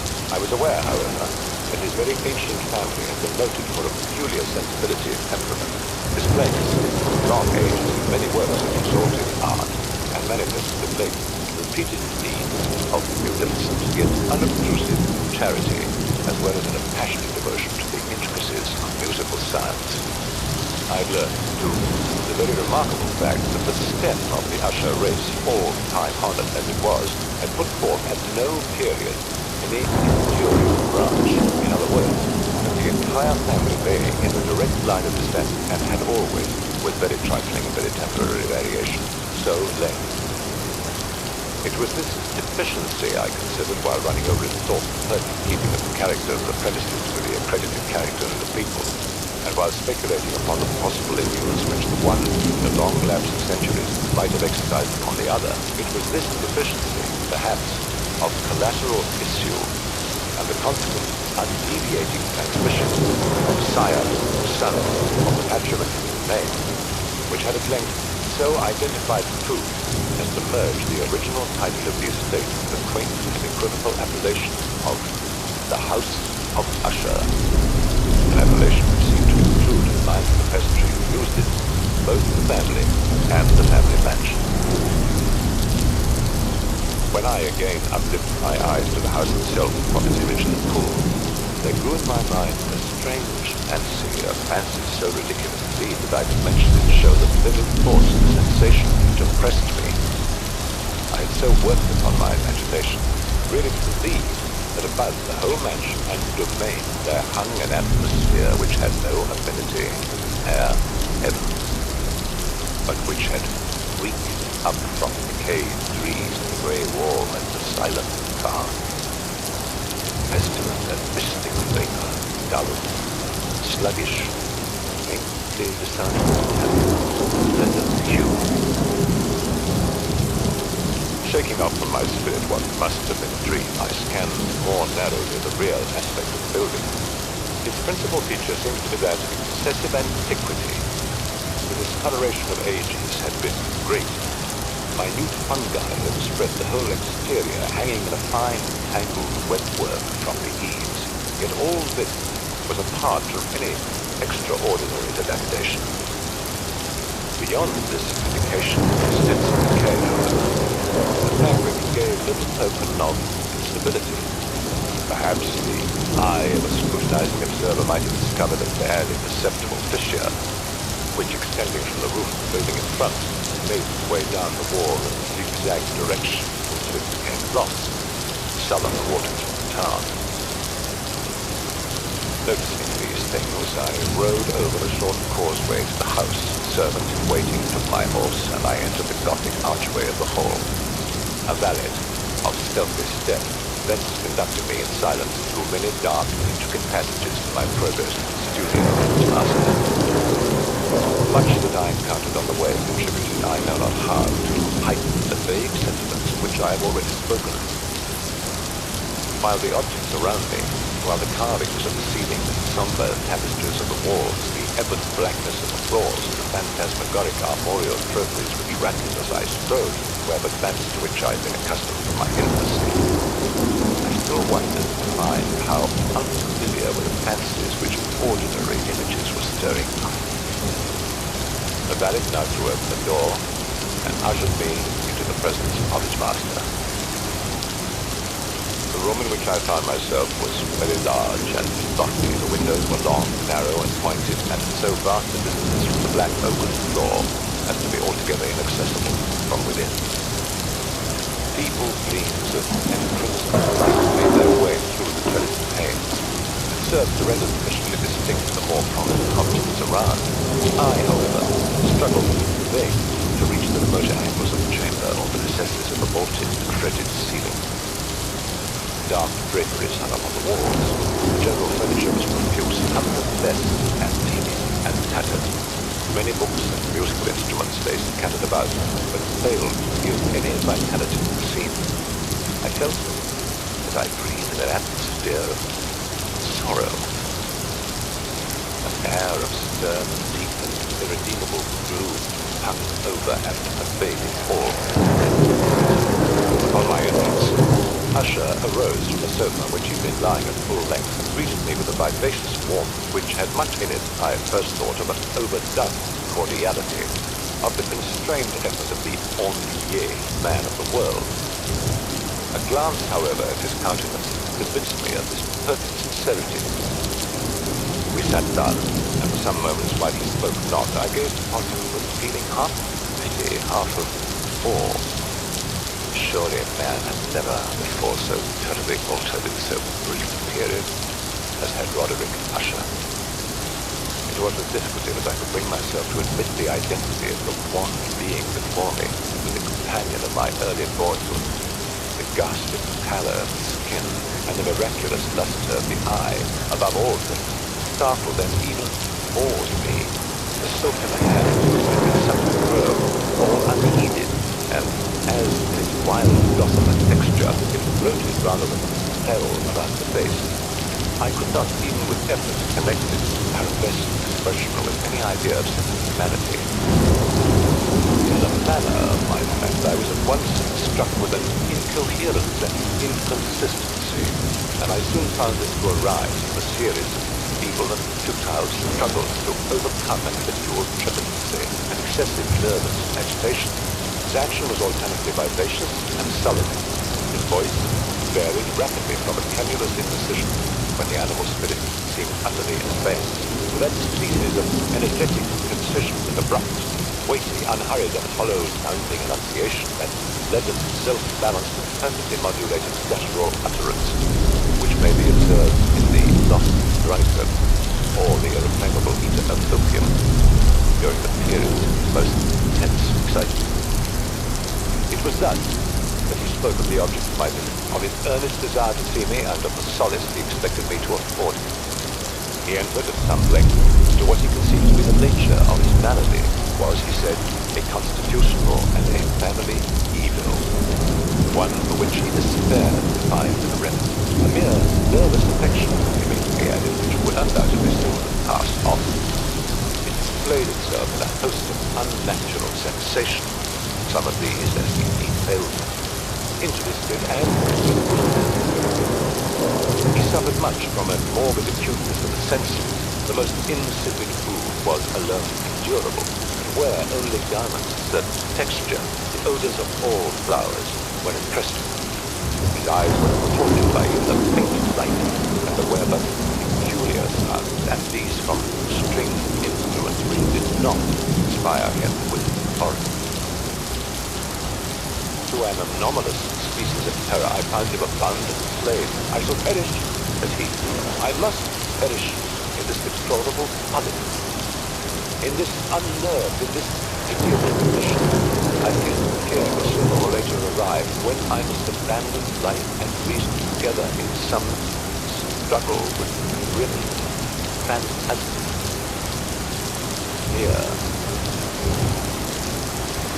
I learned, moreover, at intervals and through broken and equivocal hints, another singular feature of his mental condition. He was enchained by certain superstitious impressions in regard to the dwelling which he tenanted, whence for many years he had never ventured forth. In regard to an influence which some peculiarities in the mere form and substance of his family mansion had, by dint of long substance, he said, the over spirit. He admitted, however, although with hesitation, that much of the peculiar gloom which thus afflicted him could be traced to a more natural and far more powerful origin, to the severe and long-continued illness leads to the evidently approaching dissolution of a tenderly beloved sister, his sole companion for long years, his last and only relative on earth. Her decease, he said with a bitterness which I can never forget, would leave him, the hopeless and the frail, the last of the ancient race, the Usher. While he spoke, the Lady Magdalene, so was she called, passed slowly through a remote portion of the apartment without having noted my presence and disappeared.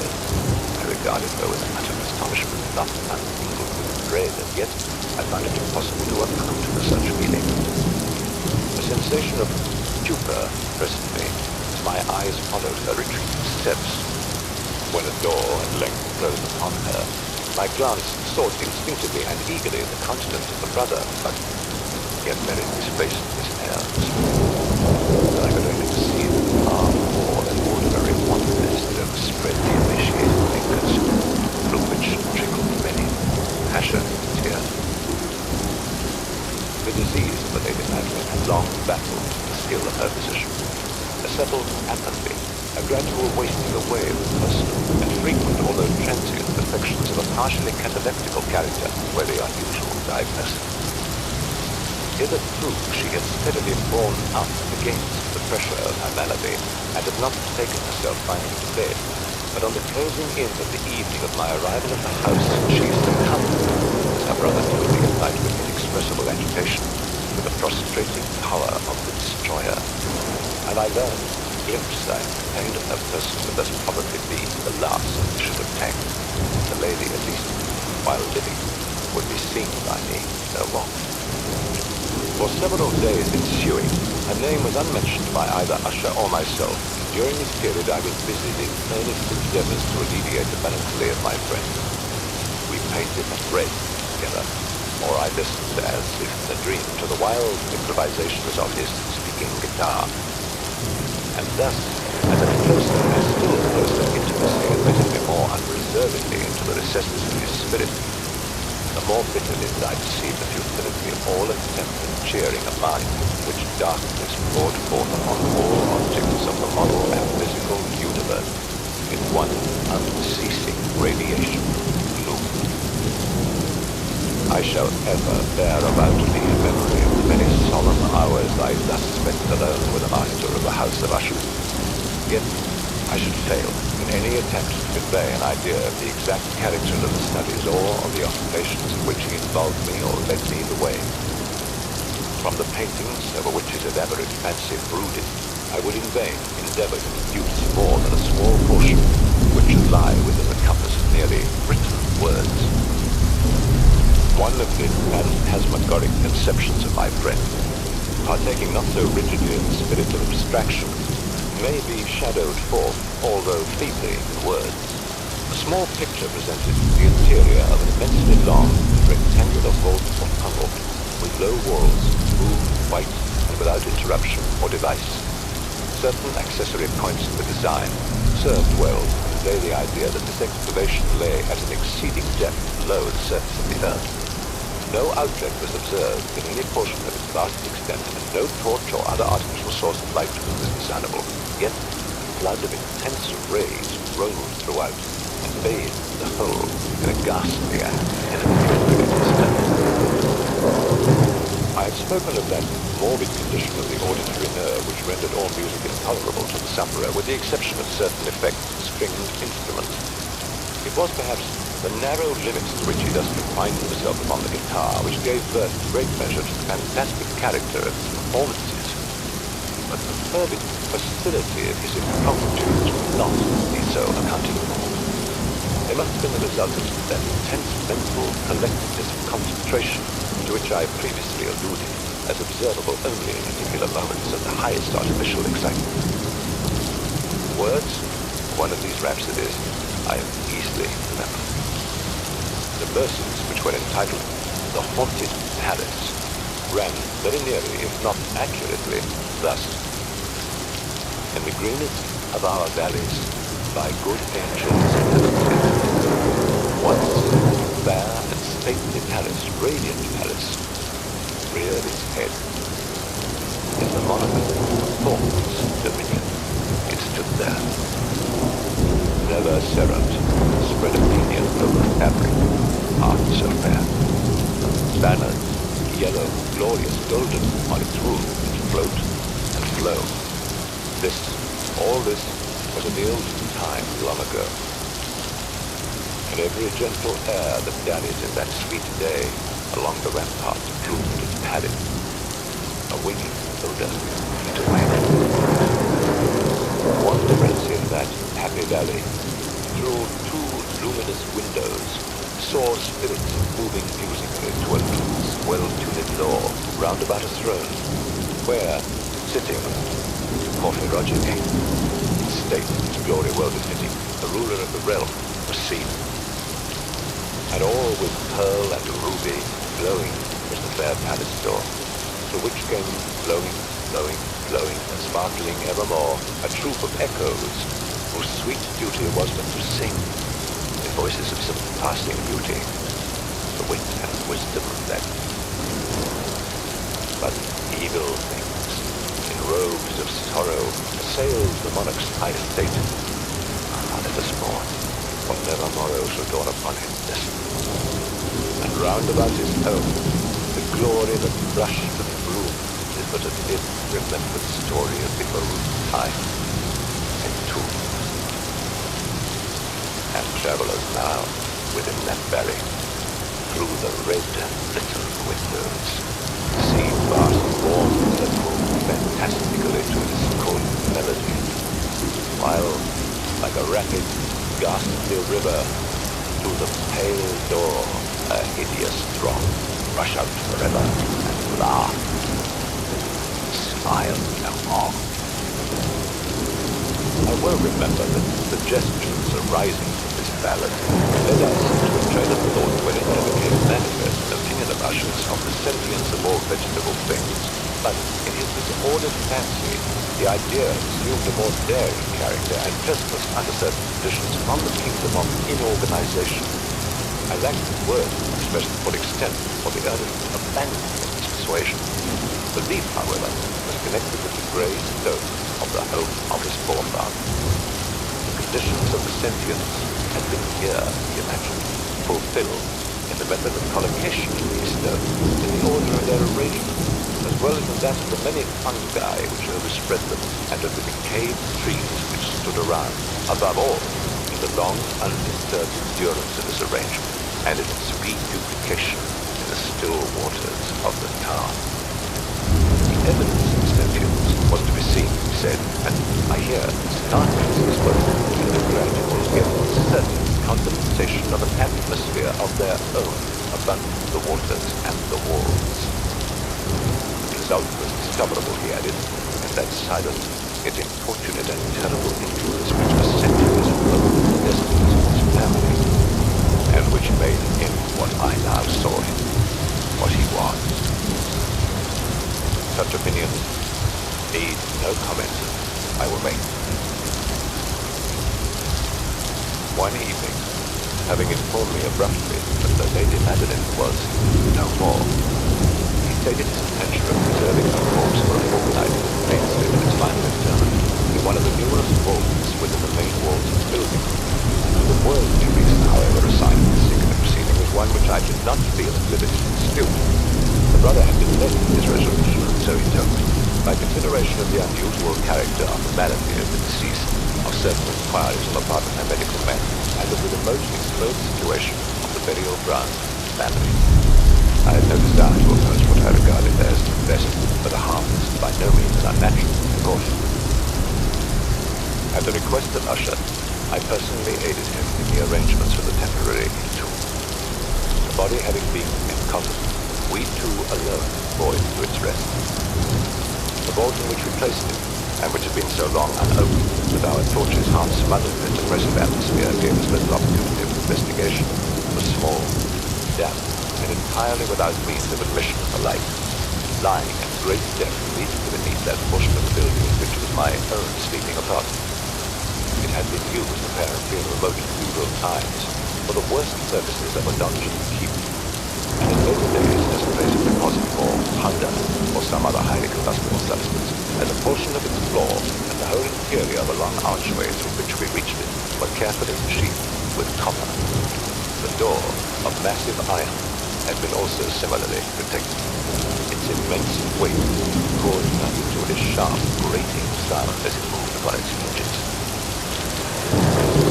Having deposited our mournful burden upon the trestles within this region of horror, we partially turned aside, yet unscrewed lid of the coffin and looked upon the face of the Lady Madeline. A striking similitude between the brother and the sister now first arrested my attention, and Usher, divining perhaps my thought, murmured out some few words, from which I learned that the deceased and himself had been twins, and that sentences of a scarcely intelligible nature had always existed between them. Our glances, however, rested not long upon the dead, for we could not regard her unborn. The disease, which had thus entombed the lady in the maturity of youth, had left, as usual in all maladies of a strictly cataleptical character, the mockery of a faint blush upon the bosom of the face, and that suspiciously lingering smile upon the lip which is so terrible to death.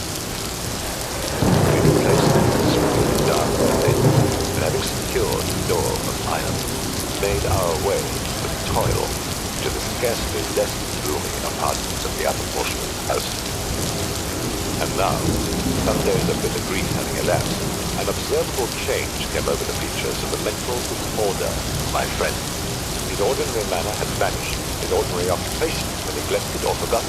He roamed from chamber to chamber with hurried, unequal, and objectless step. The pallor of his countenance had assumed, if possible, a more ghastly hue, but the luminousness of his eye had utterly gone out. The once occasional huskiness of his tone was heard no more, and a tremulous quaver, as if of extreme terror, habitually characterized his utterance.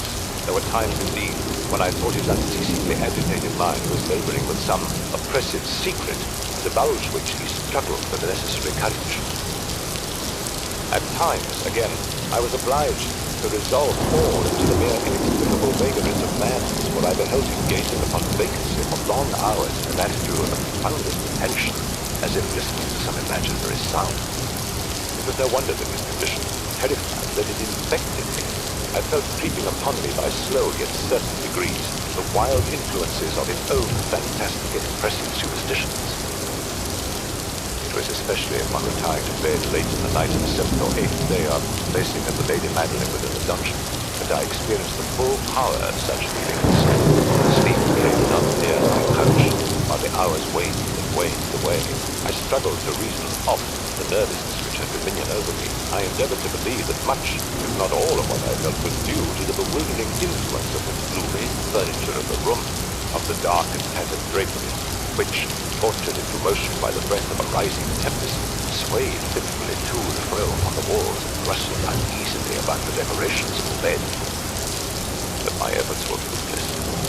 An irrepressible tremor gradually pervaded my frame, and at length there sat upon my very heart an incubus of utterly causeless alarm. Shaking this off with a gasp and a struggle, I lifted myself upon the pillows, and peering earnestly within the intense darkness of the chamber, hearkened, I know not why, except that the instinctive spirit prompted me, a certain low and indefinite sound which came through the causes of the storm, long distant, I knew not whence.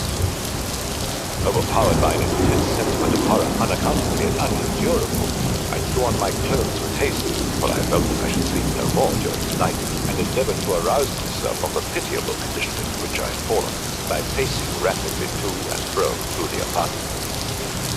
I had taken but few turns in this manner when a light step on an adjoining staircase arrested my attention. I presently recognized it as that of Usher. In an instant afterwards, he rapped with a gentle touch at my door and entered bearing a lamp. His countenance was cheerful, davorously warm. Moreover, there was a species of mad hilarity in his eyes, evidently restrained his interior his air appalled me. But in its preference to the solitude which I had so long endured. "But you have not seen him," he said abruptly, after having stared about him for some moments in silence. "You have not then seen him? But stay, you shall." Thus speaking, and having carefully shaded his lamp, he hurried to one of the casements and threw it freely open to the storm. The impetuous fury of the entering gust cleared it into the spark feet. It was indeed a tempestuous and sternly beautiful night, and one wildly singular in terror and beauty. There were frequent and violent alterations in the direction of the wind, and the exceeding density of the clouds, which hung so low as to press upon the turrets of the house, did not prevent our perceiving the lifelike velocity with which they flew careering all points against each other without passing away into the distance. Yet we had no glimpse of the moon or stars, nor was there any flashing bolt of the lightning. But the under-surfaces of the huge masses of agitated vapor were glowing in the unnatural light of a faintly luminous and distinctly visible gaseous exhalation which hereabouts had enshrouded the mansion. "You must not, you shall not behold this," said I, shuddering to Usher, as I led him with a gentle violence from the window to a seat. "These are appearances which bewilder you are merely electrical phenomena, not uncommon. Or it may be that they have their ghastly origin in the rank miasma of the car. Let us close this casement. The air is chilling and dangerous to your frame. Here is one of your favorite romances. I will read. You shall listen. So we will pass away this terrible night together. The antique volume which I had taken up was The Mad Tristan of Sir Launcelot Cannon. But I had called it a favorite of Usher's poignant, sad, just, but earnest. It was, however, the only book immediately at hand, and I indulged in the vague hopes that the excitement which now agitated the hypochondriac might find relief even in the extremes of the folly which I should read. I had arrived at a well-known portion of the story where Ethelred, the hero of Tristan, having sought in vain peaceable admission into the dwelling of the hermit, proceeds to make good entrance by force. Here, it was in a method, the words of the narrative run thus.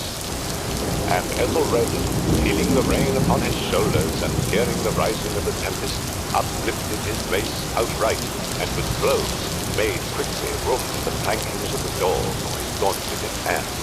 And now, pulling therewith sturdily, he so cracked and ripped and tore all asunder that the noise of the dry and hollow-sounding wood alarmed and reverberated throughout the forest. At the termination of this sentence, I started for a moment of pause.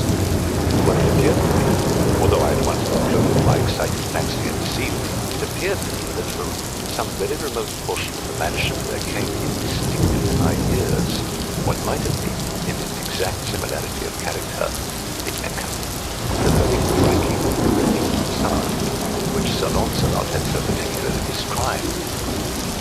It was the undone coincidence alone which had arrested my attention, for amid the rattling of the sashes of the casements and the ordinary commingled noises of the still increasing storm, the sound in itself had nothing, surely, which should have interested or disturbed me. I continued the story.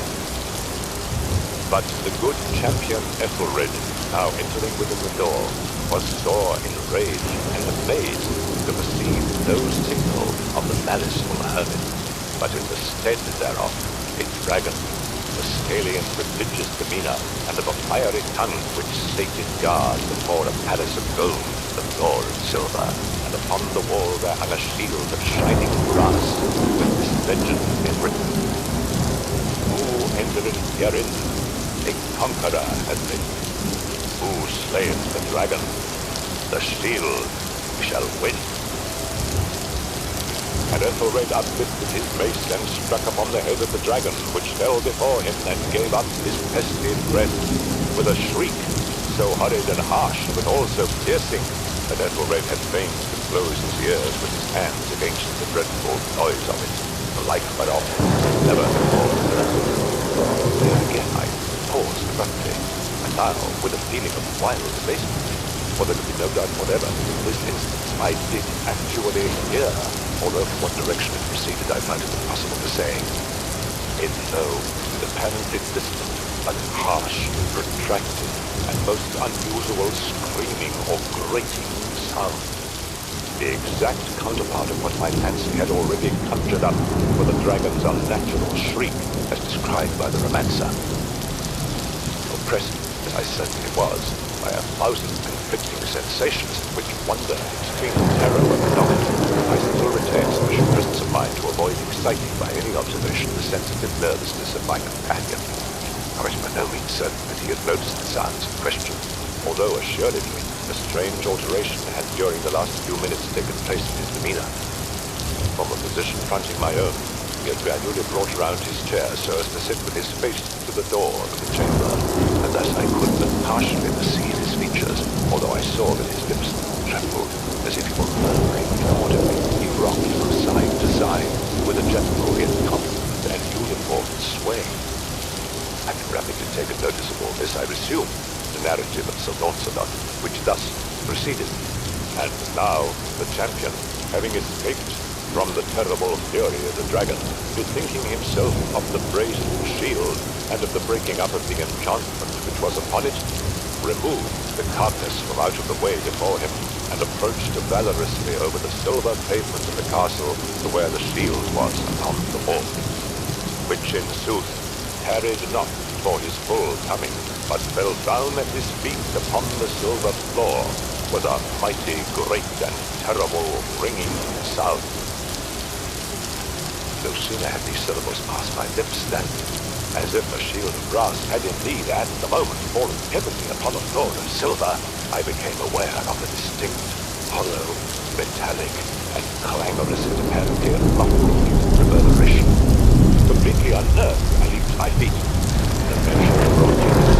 The Usher was on his turn. I rushed to the chair in which he sat. His eyes were bent fixedly before him, and throughout his whole countenance there reigned a stony rigidity. But as I placed my hand upon his shoulder, there came a strong shudder over his whole person. A sickly smile quivered about his lips, and I saw that he spoke in a low, hurried, and gibbering murmur as if unconscious of my presence. Bending closely over him, I at length drank in the hideous import of his words. Yes, I hear it. I heard it. Long, many minutes, many hours, many days have I heard it, yet I dared not. Oh, pity me, miserable wretch that I am. I dared not speak. We have put her living in the tomb. Said I not that my senses were acute. I now tell you that I heard at first feeble movements in the hollow coffin. I heard them many, many days ago, yet I dared not speak.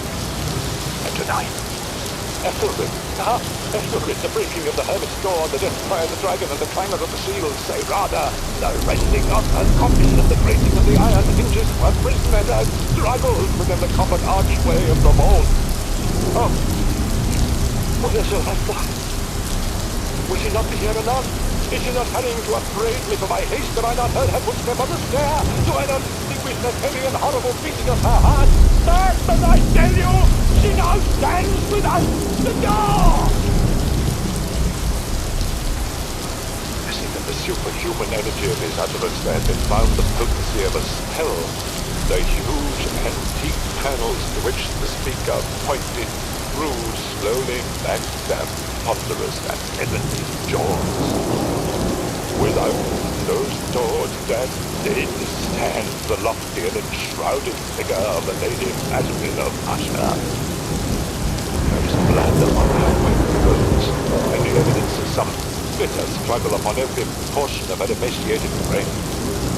For a moment she remained trembling and reeling to and fro upon the threshold, then, with a low, moaning cry, fell heavily inward upon the person of her brother, and in her violent but now right death agonies bore him to the floor, a corpse, and a victim to the terrors he had anticipated. From that chamber and from that mansion I fled aghast. The storm was still abroad in all its wrath as I found myself crossing the old causeway.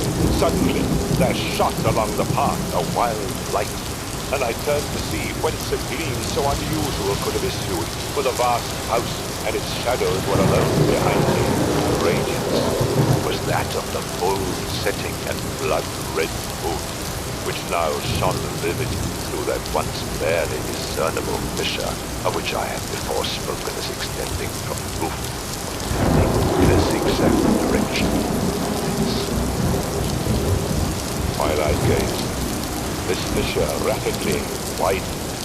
There came a fierce breath of the whirlwind. The entire orb of the satellite burst at once upon my sight. My brain reeled as I saw the mighty walls rushing asunder. There was a long, tumultuous shouting sound like the voice of 1,000 waters, and the deep and dank vapors at my feet rose sullenly, silently over the fragments of the house of Usher.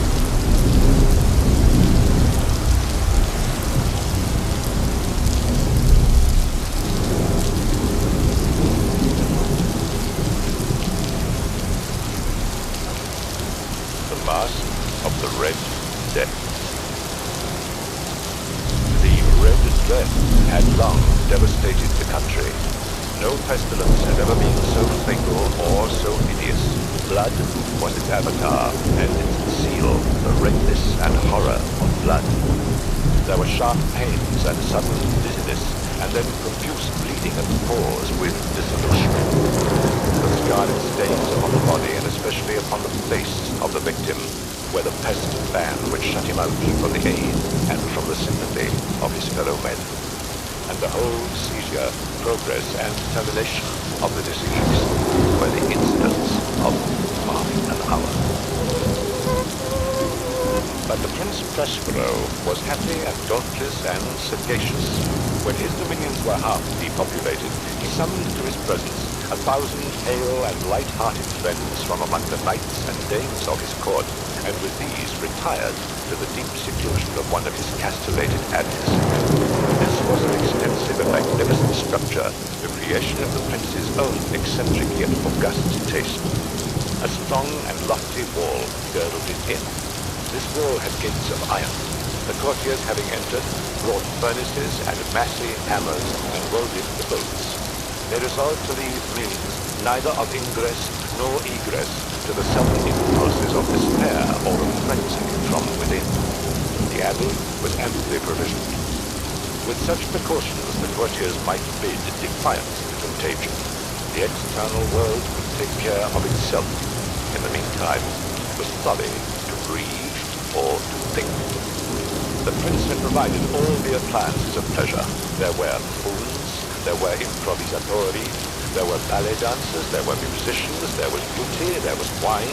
All these and security were within. Without was the Red Death. It was toward the close of the 5th or 6th month of his seclusion, and while the pestilence raged most furiously abroad, that the Prince Prospero entertained his 1,000 friends at a masked ball of the most unusual magnificence. It was a voluptuous scene at masquerade. But first, let me tell you of the rooms in which it was held. These were 7, an imperial suite. In many palaces, however, such suites frame a long and straight vista, while the folding doors slide back nearly to the walls on either side, so that the view of the whole extent is scarcely impeded. Here, the case was very different, as might have been expected from the Duke's love of the bizarre. The apartments were so irregularly disposed that the vision embraced but little more than one at a time. There was a sharp turn at every 20 or 30 yards, and at each turn a novel effect. The right and left in the middle of each wall, a tall and narrow Gothic window looked out upon a closed corridor which pursued the windings of the suite. These windows were of stained glass, whose color varied in accordance with the prevailing hue of the decorations of the chamber to which it opened. That at the eastern extremity was hung, for example, in blue, and brilliantly bold were its windows. The second chamber was purple in its ornaments and tapestries, and here the panes were purple. The third was green throughout, and so were the casements. The fourth was furnished and lighted with orange, the fifth with white, the sixth with violet. The 7th apartment was closely shrouded in black velvet tapestries that hung all over the ceiling and round the walls, falling in heavy folds upon a carpet of the same material and hue. But in this chamber only, the color of the windows failed to correspond with the decorations. The panes here were scarlet, a deep blood color. Now, in no one of the 7 apartments was there any lamp or candelabrum amid the profusion of golden ornaments that lay scattered to and fro or depended from the roof. There was no light of any kind emanating from lamp or candle within the suite of chambers. But in the corridors that followed the suite, there stood opposite to each window a heavy tripod, bearing a brazier of fire that projected its rays through the tinted glass, and so glaringly illuminated the room, and thus reproduced a multitude of gaudy and fantastic appearances. But in the western or black chamber, the effect of the firelight that streamed upon the dark hangings through the blood-tinted panes was ghastly envy's dream, and produced so wild a look upon the countenances of those who entered, that there were few of the company bold enough to set foot within its precincts at all. It was in this apartment also that there stood against the western wall a gigantic clock of ebony.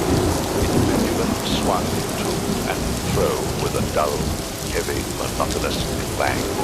And when the minute's end made the circuit of the place, and the hour was to be stricken, there came from the brazen lungs of the clock a sound which was clear and loud, deep, and exceedingly musical, but of so peculiar a note and emphasis that at each lapse of an hour, the musicians of the orchestra were constrained to pause momentarily in their performance to hearken to the sound, and thus the waltzers perforce ceased their evolutions, and there was a brief disconcert of the whole gay company.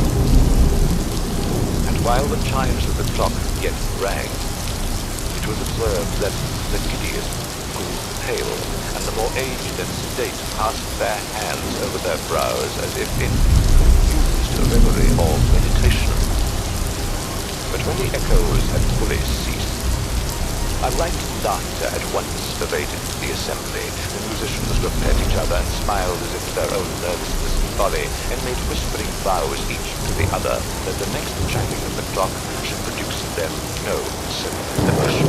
And then, after a lapse of 60 minutes, which embraced 3,600 seconds of the time that flies, there came yet another chiming of the clock, and then were the same disconcert and tremulousness and meditation as before. But in spite of these things, it was a gay and magnificent revel. The tastes of the Duke were peculiar. He had a fine eye for colors and effects. He disregarded the decora of mere fashion. Plans were bold and fiery, and his conceptions pure with barbaric luster. There are some who would have thought him mad. His followers felt that he was not. It was necessary to hear and see and touch him to be sure that he was not. He had directed in great part the movable embellishments of the southern chambers upon occasion of this great fete, and it was his own guiding taste which had given character to the masqueraders. Be sure they were grotesque. There were much glare and glitter and piquancy and phantasm. There were arabesque figures with unsuited limbs and appointments. There were much of the beautiful, much of the wanton, much of the bizarre, something of the terrible, and not a little of that which might have excited disgust. And fro in the seven chambers there stalked, in fact, a multitude of dreams. And these, the dreams, writhed in and about, taking hues from the rooms and causing the wild music of the orchestra to seem as the echo of their steps. And anon, there strikes the ebony clock, which stands in the hall of the belfry. And then, for a moment, all is still and all is silent, save the voice of the clock. The dreams are stiff, frozen, as they stand. But the echoes of the chime die away. They have endured but an instant, and a light, half-subdued laughter floats after them as they depart. And now again the music swells, and the dreams live and ride to and fro more merrily than ever, taking cue from the many painted windows through which stream the rays from the tripods. But to the chamber which lies most westwardly of the seven, there are now none of the maskers who venture, for the light is waned away, and there flows the ruddier light through the blood-colored greens, and the blackness of the sable drapery appalls. And to him who spectacles upon the sailing carpet, there comes from the near clock of ebony a muffled peal, more solemnly emphatic than any which reaches their ears, with indulged in the more remote gaieties of the other compartments. But these other apartments were densely crowded and in them beat feverishly the heart of life. And the revel went whirlingly on until at length there commenced the sounding of midnight upon the clock, and then the music ceased, as I have told, and the evolutions of the waltzers were quieted, and there was an uneasy cessation of all things as before. But now there were 12 strokes to be sounded by the bell of the clock, and as it happened perhaps that more of thought crept with more time into the meditations of the thoughtful among those who revelled. And thus too it happened perhaps that before the last echoes of the last chime had utterly sunk into silence, there were many individuals in the crowd who had found leisure to become aware of the presence of a masked figure which had arrested the attention of no single individual before. And the rumour of this new presence having spread itself whisperingly around, there arose at length from the whole company a buzz or murmur expressive of disapprobation and surprise, then finally of terror, of horror, and of disgust. In an assembly of phantasms such as I have painted, it may well be supposed that no ordinary appearance could have excited such sensation. In truth, the masquerade license of the night was nearly unlimited, but the figure in question had out-Heroded Herod and gone beyond the bounds of even the prince's indefinite decorum. There are chords in the hearts of the most reckless which cannot be touched without emotion, even with the utterly lost, to whom life and death are equally jests. There are matters of which no jest can be made. The whole company indeed seemed now deeply to feel that in the costume and bearing of the stranger, neither wit nor propriety existed. The figure was tall and gaunt, and shrouded from head to foot in the habiliments of the grave. The mask which concealed the visage was made so nearly to resemble the countenance of a stiffened corpse that the closest scrutiny must have had difficulty in detecting the cheat. And yet all this might have been endured, if not approved by the mad revelers around, but the mummer had gone so far as to assume the type of the Red Death. His vesture was dabbled in blood, and his broad brow, with all the features of the face, was sprinkled with the scarlet horror. When the eyes of Prince Prospero fell upon this spectral image, which with a slow and silent movement as if more fully to sustain its role stepped to and fro among the waltzers, he was seen to be convulsed in the first moment with a strong shudder, either of terror or distaste, but in the next his brow reddened with rage. "Who dares?" he demanded hoarsely of the courtiers who stood near him. "Who dares insult us with this blasphemous mockery? Seize him and unmask him, that we may know whom we have to hang at sunrise from the battlements." It was in the east or blue chamber in which stood the Prince Prospero as he uttered these words. They rang throughout the 7 rooms loudly and clearly, for the prince was a bold and robust man, and the music had become hushed at the waiting of his hand. It was in the blue room where stood the prince with a group of pale courtiers by his side. As he spoke, there was a slight rushing movement of this group in the direction of the intruder, who at the moment was also near at hand, and now with deliberate and stately step made closer approach to the speaker. But from a certain nameless awe with which the mad assumptions of the mummer had inspired the whole party, there were found no he could firsthand seize him, so that unimpeded he passed within a yard of the prince's person.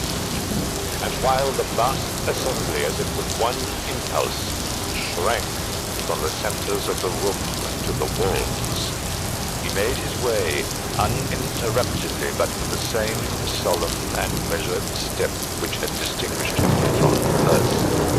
From the blue chamber to the purple, through the purple to the green, through the green to the orange, through this again to the white, and even thence to the violet, ere a decided movement had been made to arrest him. It was then, however, that the Prince Prospero, maddening with rage and the shame of his own momentary cowardice, rushed hurriedly through the 6 chambers, while none followed him on account of a deadly terror that had seized upon all. He bore aloft a drawn dagger, and had approached in rapid impetuosity to within 3 or 4 feet of the retreating figure, when the latter, having attained the extremity of the velvet apartment, turned suddenly and confronted his pursuer.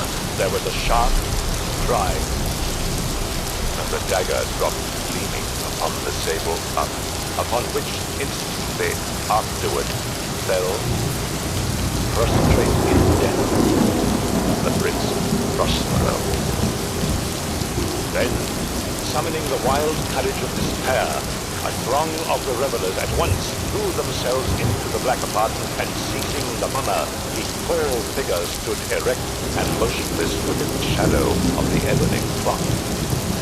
Gasped in unutterable horror, finding the grave cerements and corpse-like mask, which they handled with so violent a rudeness, untenanted by any tangible form. And now was acknowledged the presence of the Red Death. He had come like a thief in the night, and one by one dropped the revelers into the blood-bedewed halls of their revel and died, each in the despairing posture of his fall. And the light of the ebony clock went out with that of the last of the game, and the flames of the tripods expired, and darkness and decay and the Red Death held illimitable dominion above.